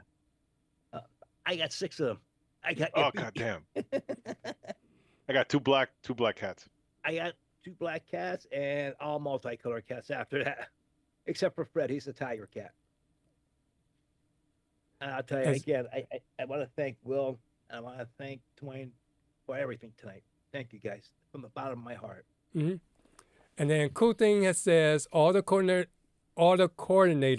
I dealt with in the past have always been the owners of the venues I DJ at for that wedding, and they all have been very nice people. And he says it's all about treating them with respect and try to work well with them. And then Pretty Boy has said the best way for an event to be perfect is communication between the vendors. And that's what I'm saying. Oh, yeah, definitely. I agree. When you had no way to get in touch with them, then, I texted the bride. I said, Mike, let me go text her right now. And she's going to be texting in a few minutes. I'm like, wait, 2 days go by. I'm like, Now your wedding's this weekend. Mike, let me text her again. She never got in touch with me till the day of. You like my little commercial coming back and forth? Is that the what does that, Zoom, or is it the camera that does that? Well, no, this is my cat going in front of me, so Zoom must be. Oh, it's automatic. Oh, okay, I get it. So, do you all? Well, Mike said he does his the old way. So, do you do it? But then you don't even do any kind of. So, do you? Well, so you don't even follow up with your couples. You just. Nope. I just put it down on the calendar. I have a gig that day and for which company. okay, And what I then do- go the ahead, week Will. of, I look into it like the week of, like all the information. Okay. What I do is the So- customer will contact me or client will contact me. We set up a meeting. I give them a copy of my contract, or I'll email them a copy of my contract, which can be edited in Acrobat or Word. They could email it back to me, but they always ask me, "Can we meet in person?" Yes, that's my first. When I hear that, yes, definitely. If they can't, because I did a couple's wedding, they were from Hawaii. There's no way we can meet in person, So did a couple's wedding from Allentown, from Philadelphia, from Cherry Hill, New Jersey. There's no way we can meet in person, and Zoom wasn't around yet at that point in time. So when they say, "Can we meet in person?" Boom, that's a nail in the coffin for me. I love that. But everything does go into my phone. I have my calendar app. What do you on guys my use? phone. Google Calendar? Yeah, Google Calendar, and I have another calendar app, but I use the other calendar app. Then that goes over to Google Calendar. But I put down the date. I put the person's phone number down. Also, how they contact me by text, by Facebook Instant Messenger, by Instagram, by whatever. I have little abbreviations for that. So this way, I'm part of the modern era, but not too much part of the modern era. But I still have the leads in my phone and also on my regular calendar here at home. I'm sure there's some guy on watching us going, these guys are so amateurs. I know. These guys don't know what the hell You they're got Joe talking about. Bunn and all those guys be going, dude, just get this and this and this, event planner and blah, blah. I mean, Yeah. It's I just would like, love to, but like Dwayne wants the honeybee. That's it. HoneyBook. 'Cause I was going to say. Honey, I was going to ask. I was going to ask a question. What you just described, is that busy work? Is that business work? Or is that busy business work? Oh, no, it's easy. It's hold your finger down, copy, select all, paste. That's it. but it's still business work. It's still like, it's not pleasure. It's something Yeah. that we have to do. It takes about 3 seconds all total. To do all that you just described took 3 seconds. When they call me, they book it, I type it in my phone. Once I type it in my phone, that might take about 15 seconds. I hit copy, I hit select all, copy, and then I just paste that into whatever else I want to paste it into. That's it. Boom. Yeah, everybody has their way of doing things, Yeah, everybody Whatever got works, their way, right? but what my point was, we're talking about if things can be streamlined, why not streamline it? I think it depends on your budget. Sometimes Well- you have to pay for all that stuff. Not necessarily. wait. Not Google form. You don't. That's true. You just have Wait. to know. You have to know your shit. Yeah. I did do it, streamlining it. Going back when streamlining first came out, it wasn't even the event planner. I forget what the program was called. And the bad thing is they didn't put no time limit on it. So the bride and groom, the day before the wedding, they changed their intro song and they changed their first dance song without my knowledge, because the system did an update because it was a Friday. It won't update till Monday. I come to the wedding. I say, all right, we got your intro song is this. No, Mike, it's this song. I'm like, your first dance is this. No, Mike, it's this song. I said, yeah, hang on. I went to the event program and it was still their old song coming in, still their old song for their first dance. Here, finding out later, their system didn't update till Monday because it was the weekend. The company was shut down for the weekend. Back then, yeah, I guess I have people actually manually putting it in at this company or whatever. I said, that's it. I'm not doing this again. I'm going to go by paper. I want to have the last I want to hear it from the customer saying, "We changed our wedding song. We changed the intro song." You know. Dwayne, I think everything that leads up to the point that I press play on that controller is business work. Mm-hmm. I think when I hit play on that controller, that changes from business work to pleasure. Mm-hmm. But it's a long process, and it's a lot of stuff. I know. that- I have clients ask me, "Why do DJs charge so much for weddings?" And when you sit down and really think of it, all the backstage stuff that nobody sees, the guests don't see, the bride and groom don't see, the wedding couple, the bridal party doesn't see. I mean, when you sit down and really think of it, we put an average of 25 to 60 hours worth of work in to each wedding. Especially, okay, they want dancing on the cloud. They want those styrofoam things, so you got to order them. You got to place to store them. You got to, and then loading the gear up, unloading the gear. It's a lot of work, especially for a wedding. There's no ifs, ands, buts about it.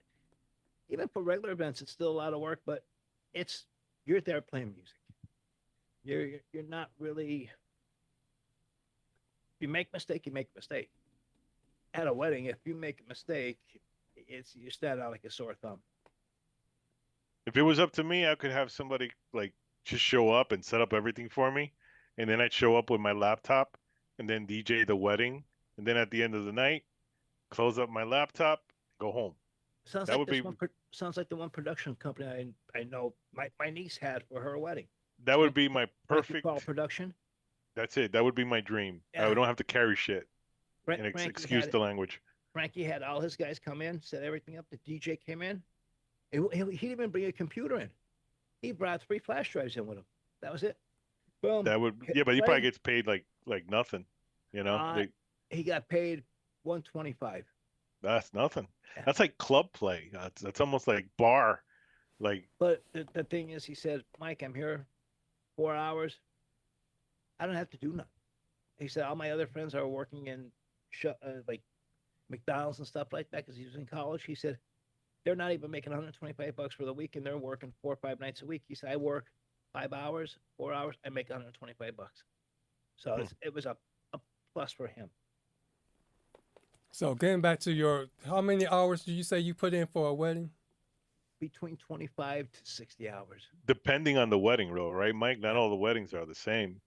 I mean, I in a matter of 4 hours, I could have 4 or 5 hours. I could have a wedding like ready, like with the music, with the intros written down and everything, and then use it the next day and be good.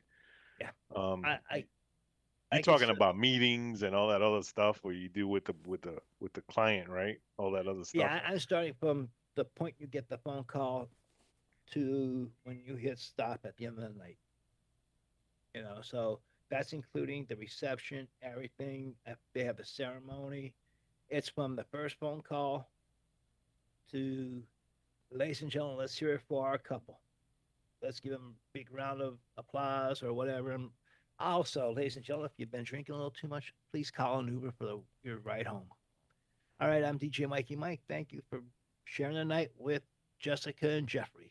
And not only that, at the end of the night, picking up stuff, and the next day, organizing your cables and everything.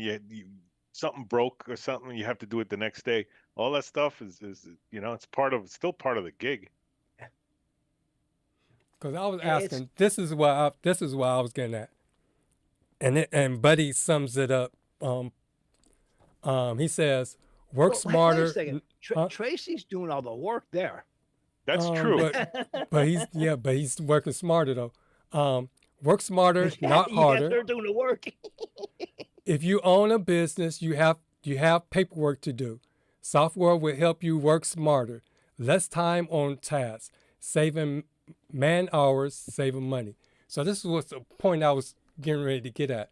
If you have to sit there and type all that mundane stuff, if you had it could be you can use anything. Could be as simple as a Google form that's cheap. You don't have to use DJ Event Planner or HoneyBook. But if they have a thing where they can go and reach you and put that information in there already, so that's the thing that's good about HoneyBook and some of these CRMs. The customer does all the work. They put all the information there, and then it'll send when they send you the notification. It's inside a profile already. So all the stuff that you asking and typing up is already there. So this, Okay. and then also people hate on Bible, but I like Bible because once I meet with the couple and show them how to use the app, all the information that if I had to do it by hand, I had to write out and all that. It's right there in the app, and they can input it at their leisure right there. And I'm not worried about having wrong songs or misspelling of this, that, and other. Everything is right there, and it all goes into one hub. So that's what I was trying to get at. But Oh, What do you do? Print it out, Dwayne? You print it out at the end or something? yeah, you can also print it out because that's going back to the wedding coordinator. Because again, if I'm doing a timeline, we create the timeline. Even though it's digital, I still bring copies. I give it to the photographer. I give it to caterer. I have extra copies. I leave it up at the bridal table and all that. Because my thing is, we all need to be all on the same page, especially if they're dealing with a photographer that's on a time limit, that's not there for the whole time. They need to know what time we're going to do this, that, and the other, or if there's changes, everybody knows, and we all can move and keep everybody all on the same time limit. Because I've been at weddings where couples forget about time, and they're doing their thing, but everybody else is sitting, and that, once you start sitting and get lax, it's hard to pump things up. Or if things have to be moved, it's like we don't want anybody to look like it's unorganized. So that's why I try to do it digitally, so I can get everything that I need quickly without doing all that extra. That's why I'm trying to do, if there's animation, I can animate a task. I try to do that. So therefore, I don't miss out on leads. And when leads come in, it's not like I have to wake up and be Johnny on the spot. If it's automated, my automation will automatically kick in. So I'm right there and I don't lose it to somebody else because I don't see it or get to it, till later on in the day. Yeah. So that's what all I'm trying to do and try to alleviate all that extra man, hours that we do. Yeah, exactly. But I have one question for you. Yeah. Like with the music today, and even music from yesteryear, there's been artists that covered somebody else's song, and they put, I'll just say, say Neil Diamond, Sweet Caroline, I don't know, Red Wine, or I'm a Believer. He sang both of them. So they put down I'm a Believer and Red Wine. So you put Neil Diamond on. They're like, oh no, man, we wanted UB40 and we wanted the Monkees. Well, you didn't know, and they forgot to put the artist in there. It's Bible. They put the exact song. They put the exact song, and then too, that's what you have your final consultation. So when you go in a meeting with the couple, you're going through it, and I'm playing the song. I'm playing the songs. I'm like, so there's no reason for anybody not to know anything because I'm playing it right there. That's what I'm getting at. You're still having that last meeting with them. You're still putting man hours in there too. Mm-hmm. Well, I'm doing it right in the beginning. They say, okay, we want UB4, we want Red Wine, we want I'm a Believer. And I'll say, well, wait a second. I said, who do you want them by? Neil Diamond or UB40? Oh, geez, Mike, we forgot Neil Diamond saying that song. Oh, we forgot the Monkey saying, or we forgot Neil Diamond saying, I'm a Believer.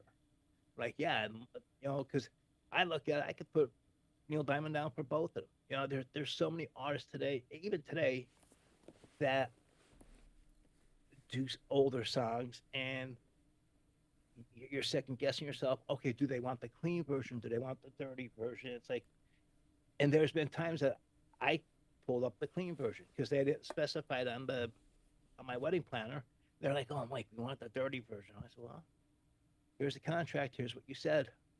Oh shit! I'm like, "Listen, I got it covered. Don't worry. I'll get the version on for you right now." Boom, just cue it right. I don't even cue it up. I just where I'm at on this platter, match it up here to this platter. Boom, switch right over, and it doesn't miss a beat. You know. The Viber app, there's no way that can happen because they pick the songs.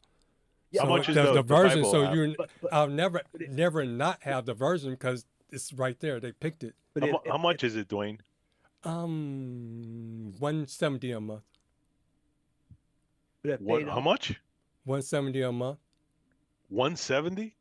Mm-hmm. Holy but if they don't, Moses sandals. if they don't Damn. put the artist in and they don't put that stuff, they say, "Oh, geez, I forgot to." And now it's the day of the wedding, and you're like, "Okay, so now you gotta still." If you don't have the song, now you're okay. How they gotta gonna forget? create a But you hotspot keep and- trying to make a scenario. How are you gonna forget to do something that's? Well, believe me, I had brides and grooms forget a lot of stuff. But you writing down. It's like What way Dwayne that is you saying is d- that you you're the just- one that's supposed to be responsible to make Yeah. sure that I had Stuff a is straight. bride who lost her engagement ring on her wedding day. She put it on a napkin. She forgot she put it on a napkin. Grandpa picked up the napkin and threw the napkin in the garbage can. Guess who found it? The photographer. Because he happened to take a picture of her taking her wedding band off, or not her engagement ring off and putting it on the napkin. Everybody in the house is going crazy. Where's her ring at? Where's her ring at? And thank God he did that because Mike's got a lot of crazy weddings, man. Yeah, I could- see. Yes. I could. That's a whole nother show. It was my buddy was actually the photographer that day. I was like, "Oh my God, John, huh?" He's Mike. I don't know why. He said, just the way the light was coming through the window, how she was putting it down on the napkin, it just caught my eye. Boom, boom, boom. He said I took a bunch of pictures. Well, Dwayne, you got to come up with a show, of just like crazy stuff that's happened at at events. Oh, we did that It'll one. probably- We did the DJ Nightmare. Oh yeah, That's the those- one I those did are the Freddy best. Krueger hand thing. That was Those are one the of our best. early Down ones. to his- Yeah, we did that back in May when I forgot my speakers. I had a guy come up to me in the last gig that I did. He goes, "No. You stop talking on the microphone." I'm like, "What the what? Stop talking on the microphone." So that was fun. I love when he asked, somebody's going to give a speech. You want the microphone? No, I got a big mouth. It's like, oh, okay, go ahead. You don't need a microphone. It was a corporate gig, and the Arabic guy comes up and goes, "No. Just do not speak on the microphone no more, please. I'm like, "Okay, No problem, sir. no problem. Off it goes. Unplug it. Away it goes. Hey, your gig, not mine. I'm just trying to make it nicer. That's all." Anyway, go ahead, Dwayne. Yeah, but I was gonna say what's good about HoneyBook. Now they got this AI assistant where when people send in their information and it's time for a consultation, it automatically generates talking points and everything. It almost acts like your personal assistant. So I think that was pretty cool. And whenever I go in there, it gives me things to do or to look at that I may forget. So I have multiple projects in there, and they always stay on top of what needs to be done and a timeline. And then Now, is there another software that's a lot like a little cheaper than that? Because that's like out of my budget. Yeah. Yeah. I don't WS. I don't know. Little 'cause- Sylvie. Yeah, I don't know because I didn't try anybody else. So we can look that up, but maybe somebody in the chat can know whether something's cheaper. I'm not sure if DJ Event Planner's cheaper, and maybe. Buddy, what do you use, bud? I forget what. His wife does it all for him. What are you talking Oh, about? that's right. I forgot. You forgot. You might forget. But So, again, it's just Hey, like I'm with anything 61. else. Certain features cost. It's not free. Freebies, there's freebies out there, but still, you still got to do some lifting, whereas the other ones you don't. So that's why being a single op, that's why it's more beneficial for a single op to do that, to have multiple events and that's why we charge more. Whereas I don't know, since you're working for a multi-op, I don't know if the owner got some kind of CRM. Maybe his own software. Maybe he designed Yeah, like he their own has. software. Yeah. I know who you're talking about, and yes, he has his own software. Yeah. He had it specially built for his company. Nobody else could have it. Boom, boom, boom. My niece filled everything out. That was his. Yeah, he paid a couple $1,000s for it. I honestly, I cannot, for the life of me. I mean, it's great software. Don't get me wrong, but to hand out $170 a month. Well, okay, now January, February, no, I'm taking 3 months off because I'm having hernia surgery. So that would be $510 that I paid for zero. I can't wrap my arms around it. You know, I would rather sit down, talk to the couple, have them call me every once in a while. And on my contract, I am not your babysitter. If you don't keep in contact with me, that's it. I don't care. You know, if you don't, because I had couples forget to mark the wedding date down on the contract and on the wedding planner. So I call up and say, "Now, when's your wedding? What's this date, Mike? Are you sure?" "Yeah." I said, "Well, you didn't mark it down on the contract or the wedding planner." Like, "Oh my God, let us get it out." And then they get their copy out. Like, "Oh my God, yeah, we didn't do that." So that's where the program comes in beneficial. The thing is, again, I just, like yesterday, Verizon went down. What happens if something happens with DJ Event Planner or the system that you use, Dwayne? Dwayne, you use it. You use it even on the slow months. I got it. It's all as a yearly contract. Yeah. Oh. So yeah, that's what would kill me right But there. even because if you think about it, it's not a slow month. That part is not a slow month No, because no, you always it's got to good. have it ready to go to get inquiries because that's the work that you do before you get the gigs. So all that stuff is in order. So therefore, you don't have to worry about people forgetting wedding dates, forgetting songs or this and that because it's automated. So it automatically sends out reminders and do all that extra legwork. So therefore, I'm not on the phone having to call if I don't have to, because everything is done for me. It's almost like paying to have an assistant. So that's the difference. So that's where you paying the money. That's why you charging extra to do this, because at the end, when you explain that to the couple, the results of their event because of that, they appreciate that, as opposed to me trying to do everything, by hand and the old way and not really be organized and all that, and then forgetting stuff. I'd rather have it paid a little extra, because when you think about it, if you do a couple of gigs, and it pays for itself. It pays for itself. Yeah, I understand So what you're saying. it's like, I will say this: it's not for everybody. Just like when you sign up for Vibe, you can't just sign up for Vibe. You gotta meet with Michael, the guy who's over it, and he'll sit and talk to you. Because if that is not a good option for you, he'll tell you right there that this is not a good option. You're wasting your money, and he'll offer you like some other approaches, because there's other things that you can do in place of that. But a lot of this stuff that's an honest businessman there. Yeah, a lot of this stuff is it's a hit and miss, and then you just have to find something that works best for you, that's within your budget. But the whole point is, because we're going backwards and forth, it's almost like us arguing Mac is better than PC, Serato's better than virtual DJ. I never argued that point.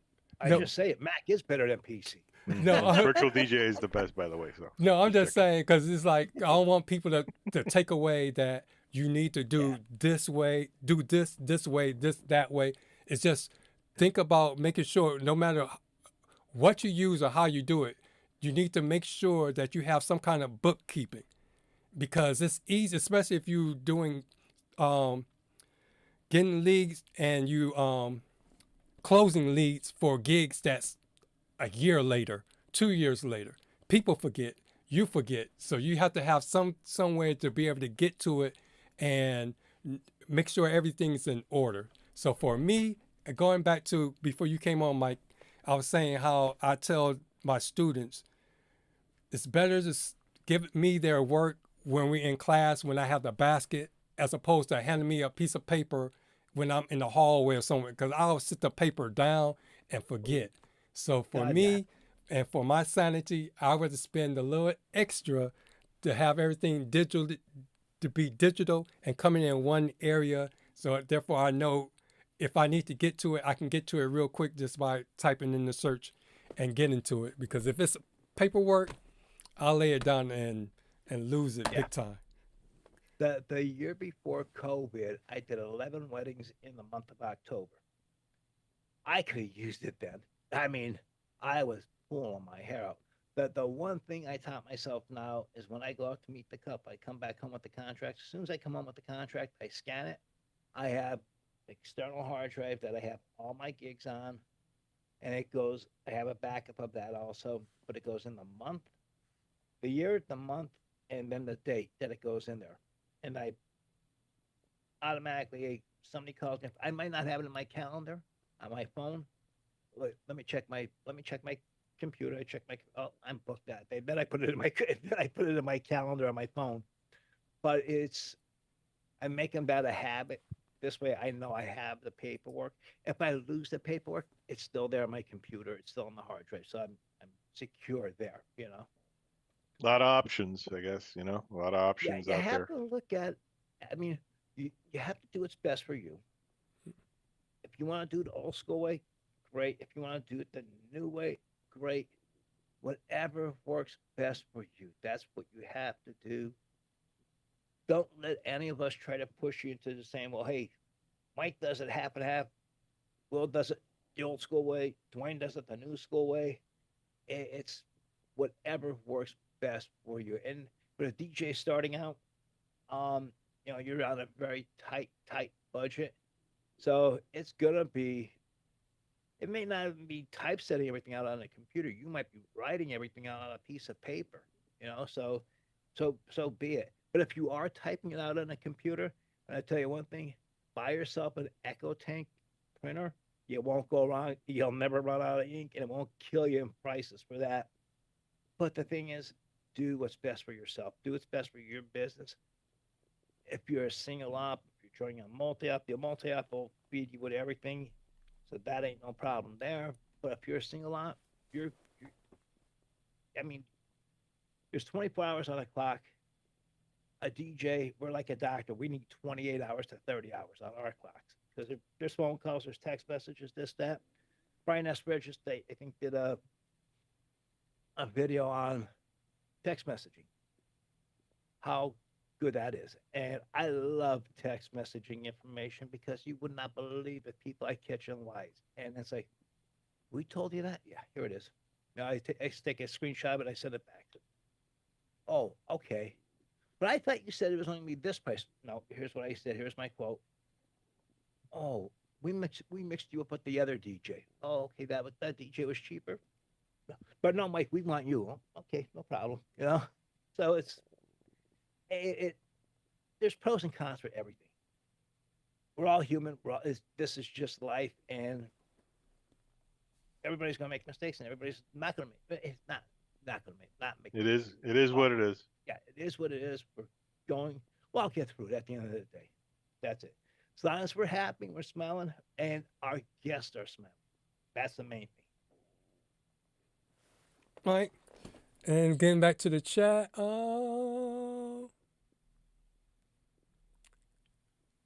Let's see. Buddy, they're small corporations, buddy. I'm talking about these large corporations. They all use Macs. I just tease them, but I'm sitting here on a PC right now, pal. Yeah, I got a Temu calendar on its way over to my house. That's my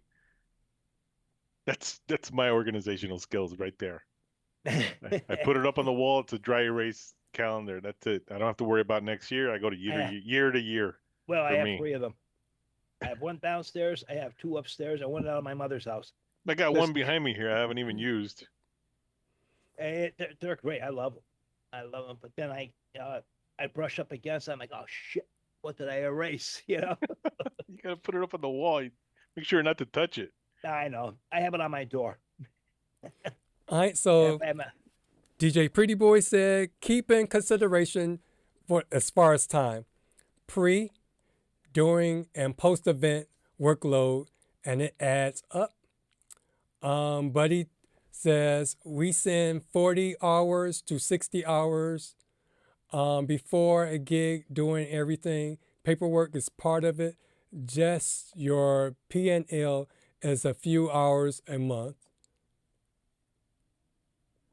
And then he went on to say, we will spend a few hours soon to get all the paperwork for taxes. The more organized you are, the easier it is.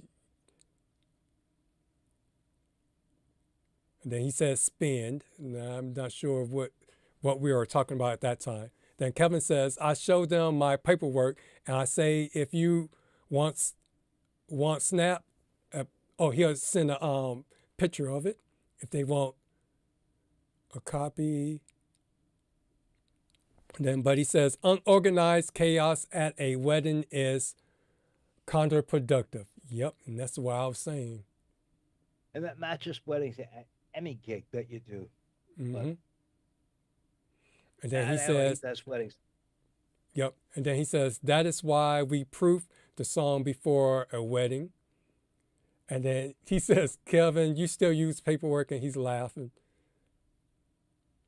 And then Buddy says, 180 if you do monthly. I'm thinking that's Bible. And 170 if you pay for the year. See, for somebody like me, that's expensive, man. Yeah, You but know? see, at the same time, I was going to say that after you all had said your thing, we all are also different DJs when you really sit down and think about it. Even though we do weddings, you're a multi-op DJ, so you don't have to do the paperwork. So you don't need the CRMs and all that stuff. Yeah, I just have to worry about make sure I have the music, and that's the only thing I pay for is the music. Right. And then we don't do the same we don't deal with the same clientele. No. Because that also goes back to your comment, Mike, when you were talking about the texting and all that, the younger group, because the younger people, DJs, they'll more likely go through, the Instagrams and their socials, because that's how they communicate. So that stuff will be easy for them, whereas that might be something totally different or foreign because we didn't grow up with that. Well, I'll do instant message. I'll do Instagram and texting. But again, I just, if it's Instagram or text messaging, I take a screenshot of it. Boom, done. Save it. The thing is, our general areas too. I live in a small, it's not small, it's a coal mining area, approximately 35 miles by 35 miles, Dwayne, you're from a big city. Mm-hmm. Will's up in the 6th precinct. New York has 5 precincts. They just earned the 6th precinct. That's where Will lives, up in Strasbourg. So, I mean, it's just, we're all from different areas. And it's unbelievable how I DJ'd a Sweet 16 down here in my area. And then it was up in Scranton. They wanted scratching. The following week, I came down and did a DJ to Sweet 16 here, and I did some scratching. The kids looked at me, they're like, is that a commercial? I'm like, it's scratching. Oh, we don't like that stuff. I'm like, okay, no problem. So I mean, just in a 12-mile radius, how that changes, and that's just even with our DJ business, it changes. That's the whole thing right there in a nutshell. You have to do what's best for you and your company in your environment. I have to do what's best for me and my company and my environment. Will has to do the best for what's in his environment. Plus, he's working with a multi-op. So he's working for 2 multi-ops, plus doing for himself. Plus, I'm force-feeding him stuff too. So I just, it gets to be hectic, honestly. Sometimes I sit I better start losing weight, man. It's going to be a busy year. Oh, yeah. I sometimes, like, like you said before, Dwayne, you may fall asleep. Your body might be sleeping, but your mind is still racing. And that's how I am. My body's sleeping. Well, no, last night I came home at 4 o'clock in the morning. I got up at 6. I got back up at 8. Boom. But it's just your mind is going continuously. Yeah, yeah. You're thinking. If I had a things to do list, it'd be eight pages long. That'd be for half a day. Especially if you own a home, Yeah. Oh, don't even go there. please. Like, I'm looking here. I got so much stuff I got to clean up here in my studio. It's unbelievable. Yeah, the office is not looking too good here. I'll take a picture and show you mine. Hey, Jesus. You'd be pulling your hair out. You should see I'm my looking at stuff, kitchen. Ooh, what's left of my kitchen. I'm looking at stuff. I'm like, where's that? Where's this at? Where's that? Yep. But And Dwayne, then going back this to is the a great- chat, Kevin says, "Yep, he don't trust the phone. Just look at the Verizon chaos.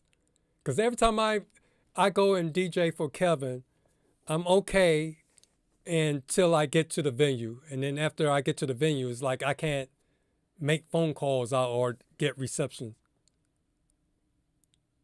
I'm a country boy. Hmm.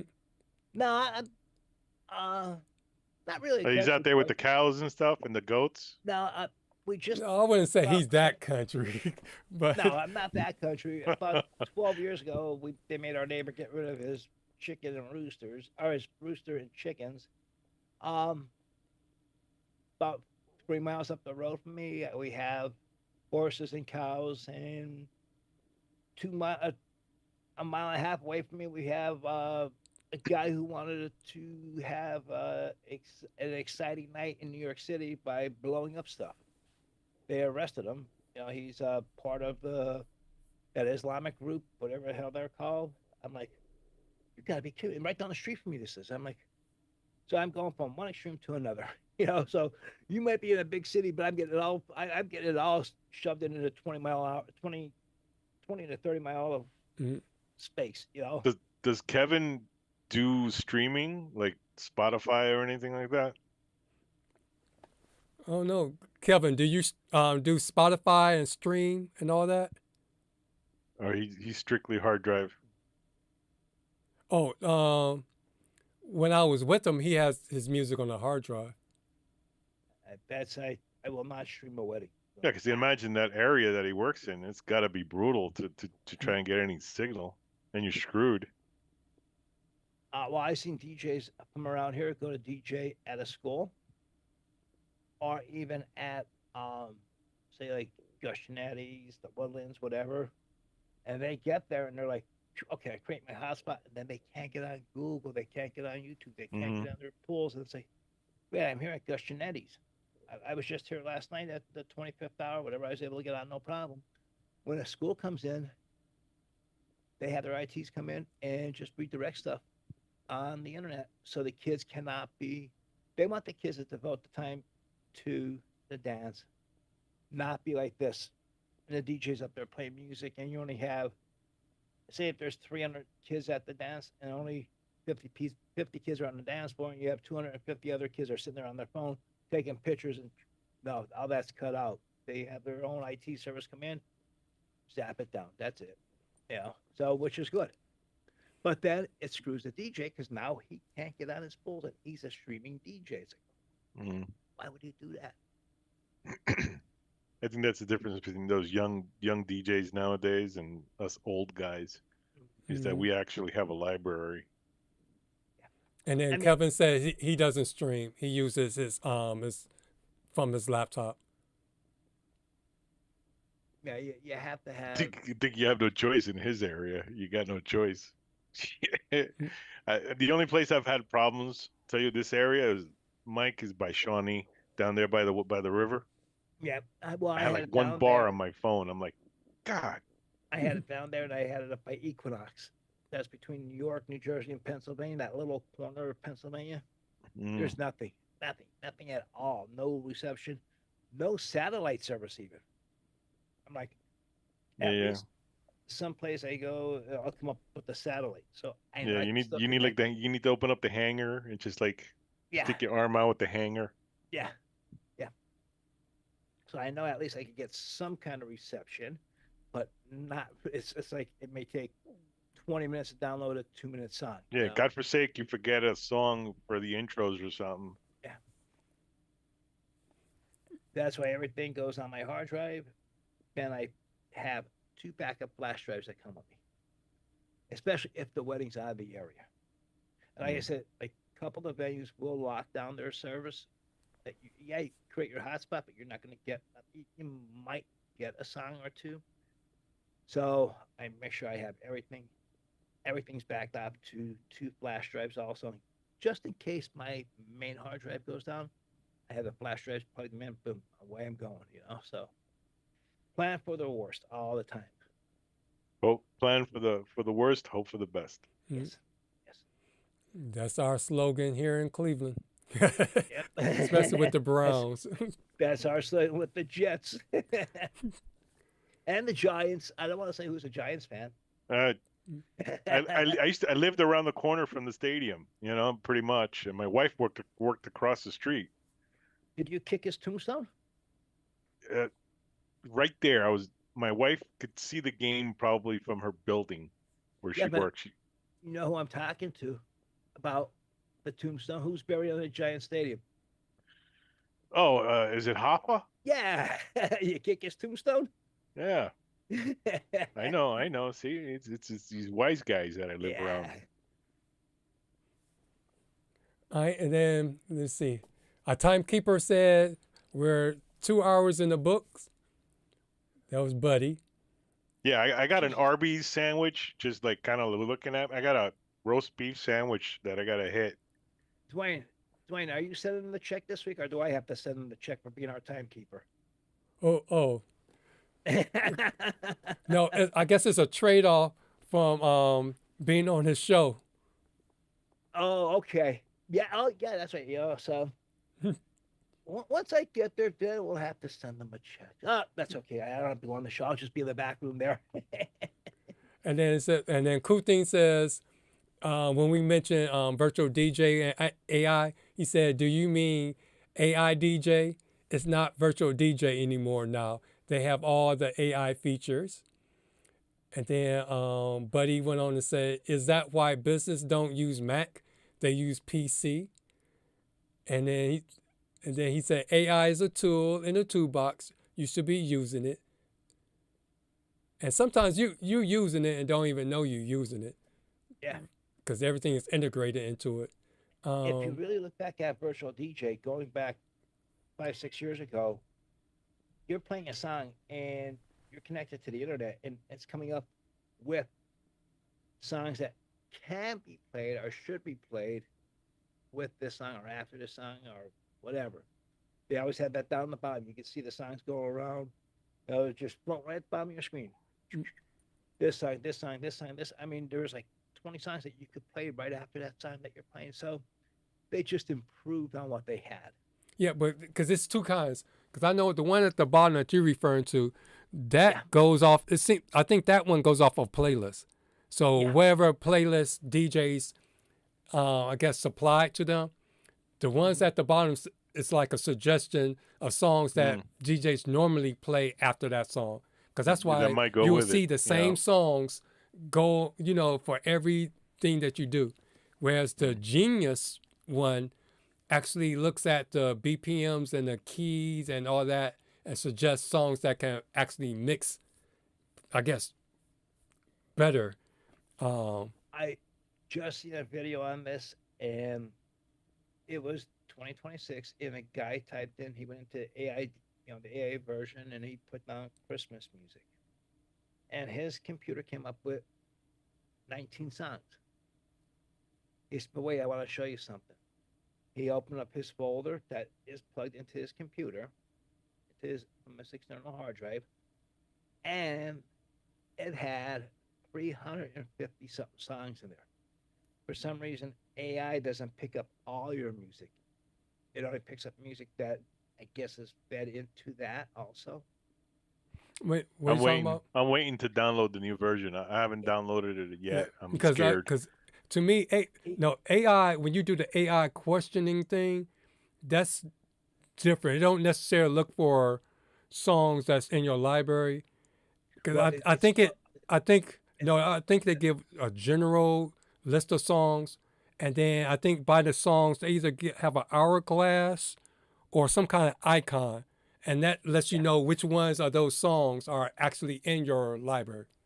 I think it's supposed to search your your software, hardware first, your hard drives, external hard drives, then reach out to the internet. Um, then by the magnifying glass, it has a little icon there you can click on that, that'll open up more songs. But this guy said no matter what he put in to search for, the maximum amount of songs that virtual DJ AI would give him was 19 songs. He could put in a 1970s classic dance music, 1970s classic rock and roll music, 1970s rock music. Everything was 19 songs. Some were even shorter. Some were only 15 or 14 songs. He was like, I know I have more than this on my computer. Then he'd go to his hard drive, and there it was. It was all there. I mean, like the classic, I'm going to say classic rock, he had thousands of songs, and it gave him 15 songs only. He was like, the heck is going on here? So Yeah, it depends on what he put in the search, because it's each little line item is different, because I played with it. So it depends on if he's using AI, that AI chat GPT kind of like doohickey that they put in there. It depends on what prompt he put in there. I think virtual DJ is going to make some firmware updates with that because everybody doesn't tag their music the same way. So this might be only looking at certain tags of your library. I think virtual DJ has to get in there and really do some firmware update that it's going to search this part, this part, this part, this part, this part, and boom, you're going to come up with say you have 10,000 Christmas songs, you're going to see all 10,000 Christmas songs.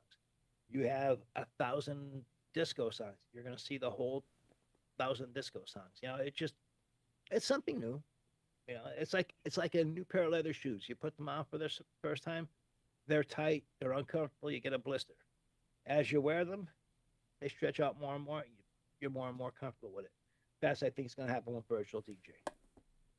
All right, and then Cool Thing has said, with my social, I can easily see who is booking me, and I can either accept or decline the gig based on if I know them or not.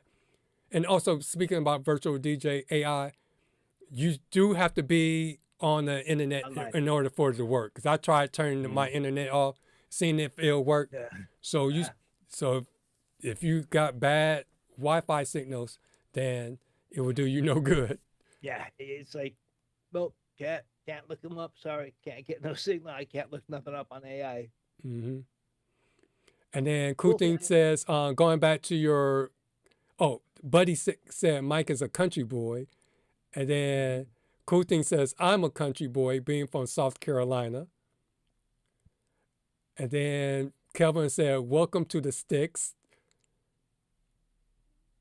And then he says his music is all on his hard drive. He don't stream. And then Buddy said, do you have a strong...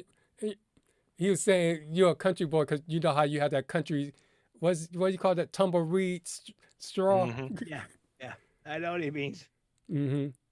My dad was a country boy. He used to, Yeah, I guess slaughter pigs and all that stuff and gut them out and cook the pigs and all that stuff. I'm like, that's on me. I worked on a farm from when I was about 9 years of age until I was 15 years of age, feeding cows, getting cows out to the pasture at 4 o'clock in the morning, getting them back in, feeding them, milking the cows. So I guess you could say I was a country boy.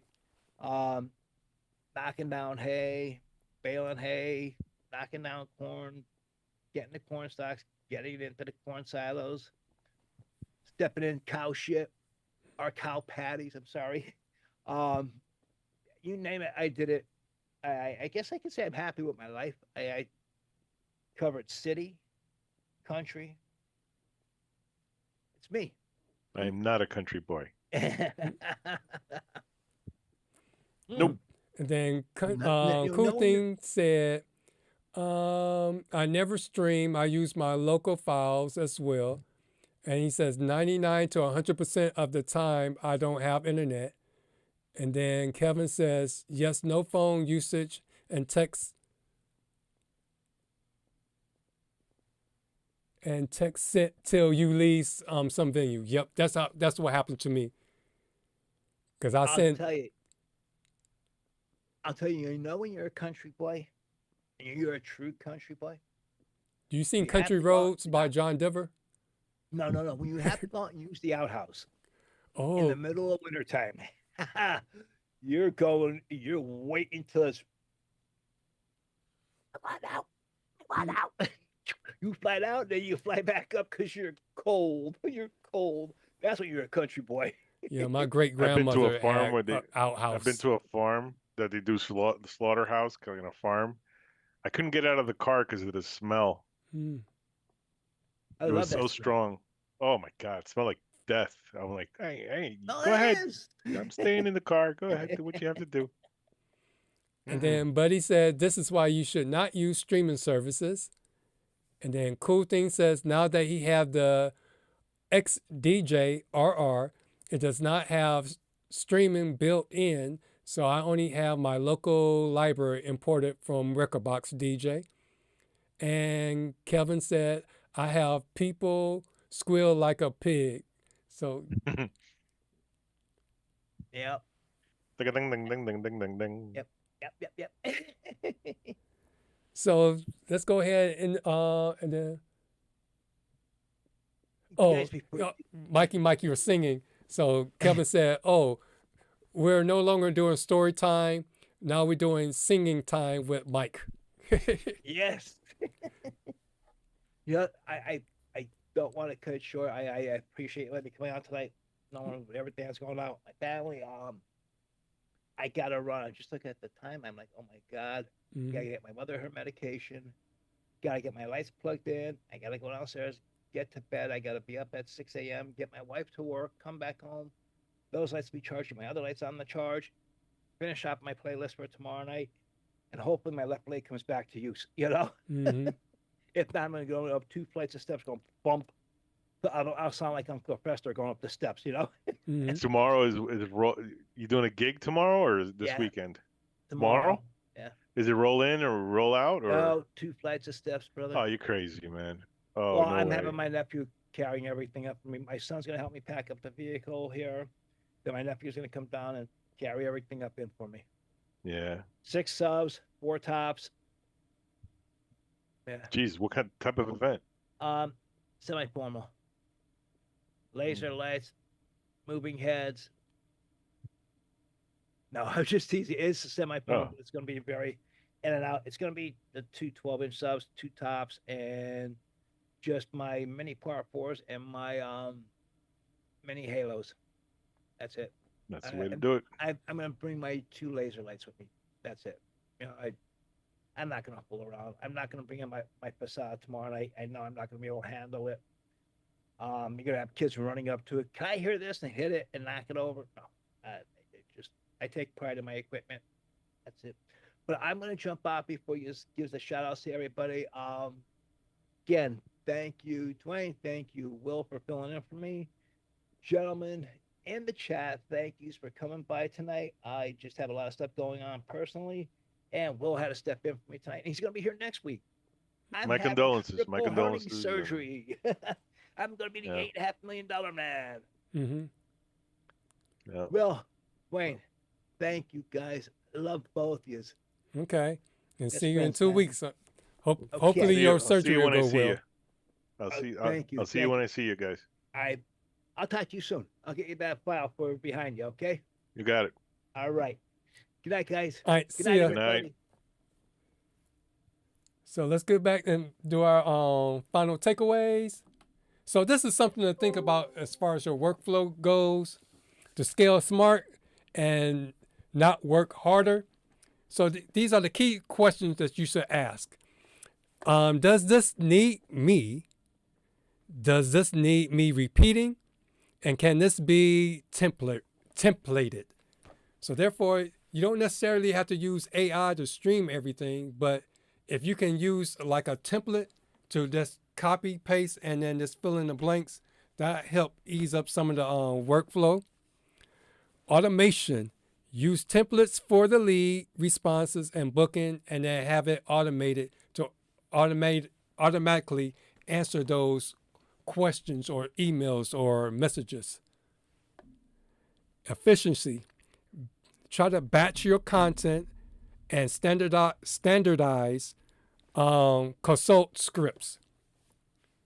So that's what I'm trying to do with all my content. Try to repurpose it and see if I have one thing, just like with this video tonight, we have so much information, I can cut it up and then suffice my daily post. And then the last one, core goal, scale the system and not your effort. So you don't want to shortcut your effort, because if you start shortcutting, you're going to shortcut yourself, shortchange yourself. So the key takeaways is being busy does not equal profitable. Business work compounds. And yeah, business work is always going to be there, just like bills is always going to be there for you to pay. It's just a matter of how you're going to deal with it.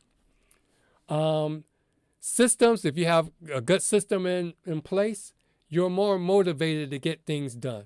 As opposed to if you're doing everything manually, sometimes it could be overwhelming and you don't be in the mood or the right frame of mind to tackle those tasks.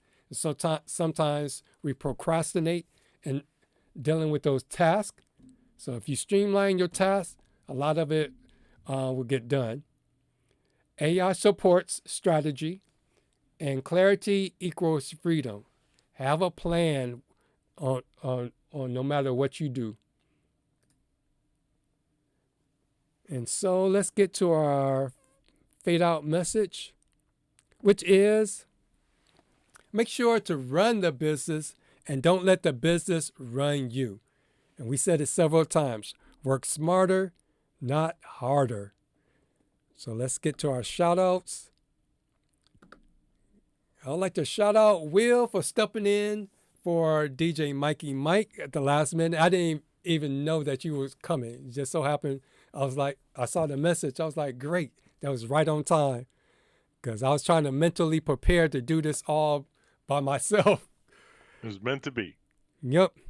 And so you can follow him on his YouTube channel, and it's at DJ Will_Silva. So make sure you go and support his channel. Make sure you join our Cue It Up DJ Podcast Facebook group page.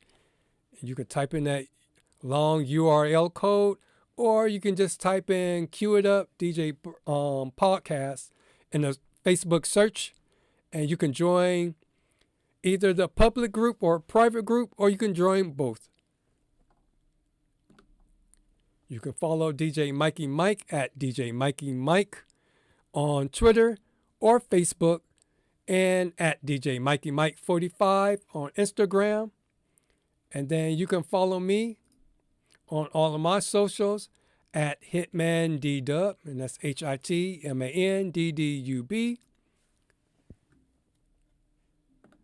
And then we have this thing called the DJ Collective Network, where it's one culture, many voices. So it's welcome to our primetime lineup, a weekly schedule of live stream shows built for DJs by DJs. Whether you're just starting out or scaling your business, we got the knowledge, stories, and inspiration to help you level up. On Mondays, we have the Time to Spin show. For every DJ chasing dreams, no matter the odds, it's your time to spin with DJ Cool Thing. And then on Tuesdays at 9 o'clock, oh yeah, I didn't mention, on Mondays at 9 o'clock Eastern, you'll find DJ Cool Thing. He'll be going live with DJ Reflex and March. And then on Tuesdays at 9 o'clock p.m. Eastern Standard Time on Twitch, join Buddy and his weekly guest panel of DJs for unfiltered conversations that matter. It's the DJ Roundtable with Buddy from TBM Productions. And then if you missed the Twitch live stream, you can see the rebroadcast of that episode every Monday at 1 o'clock on Buddy's YouTube channel, which is at TPM Productions DJ1 YouTube. And then on Wednesdays, we have the DJ Biz School from DJ Night Owl Sean. And when he's not doing his YouTube thing, he has his other venture going. And it's when you're looking to add some serious wow factor to your events, check out the beta booth from Photo Booth Direct Club. It's got upgraded lighting and wiring, a mirror faceplate that guests love, and it even comes in a rolling luggage style case. So setup is a breeze. And the best part is, with our code CUEITUP, you save $350. That means you get it for just $300 and I do that every week. You get it for $1,645 after using our code. So if you head on to the photoboothdirectclub.com, you can grab yours now. So again, just use our CUEITUP code and go to photoboothdirectclub.com. And I think he has 3 models up there.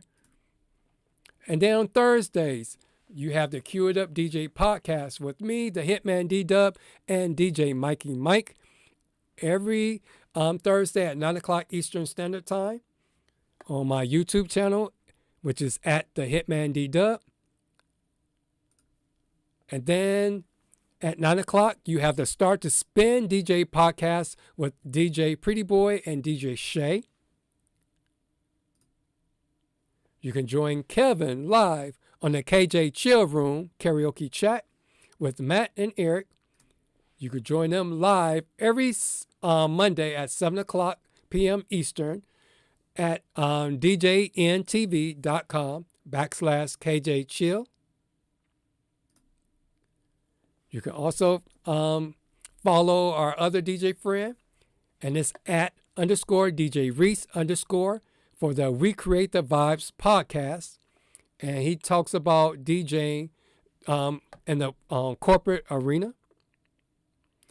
So make sure to remember to like, share, and subscribe to our channels. And again, I'd like to thank DJ Will for joining us and filling in. And again, if you want to come next week, just send me a DM, and I'll send you a link. And next week we have Tom. I confirmed it. So Tom is supposed to be with us next week, and Tom is the representative from the Wedding Wire. So all of y'all that have questions about the Wedding Wire, Tom will be here to answer those questions. And cool thing it says, I was a special guest on the Start to Spin show tonight, and he thanked DJ Pretty Boy for having him on the show. And Buddy said, "Night, Mike." And cool thing said, "Great show. I enjoyed it." And with that said, I hope everyone have a great weekend. Make sure you go out there and crush those gigs. It feels like I'm missing something, because normally I did the fade out message earlier, but I think that's it. I'm going to trust that I got everything in, because I missed doing my handle last week because everything got out of sorts. But take care and stay blessed, and I'll see you all next week. Take it easy, guys.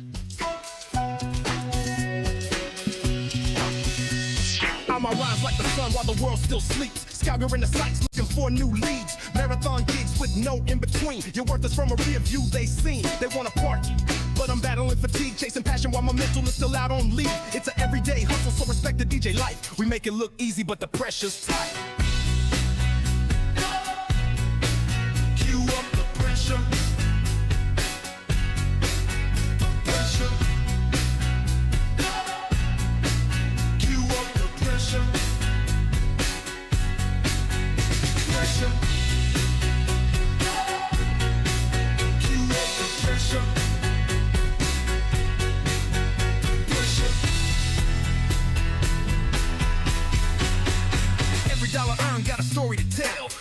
in the booth where the DJs dwell. Clubbing is a struggle like it's all I've got. Set it up, break it down, travel to the next spot. Ambitions, the engine stay sharp like a tool. Revving through my gigs, power drinks is fuel. It's an everyday hustle, we'll respect the DJ life. We make it look easy, but the pressure's tight. Pressure, cue up the pressure.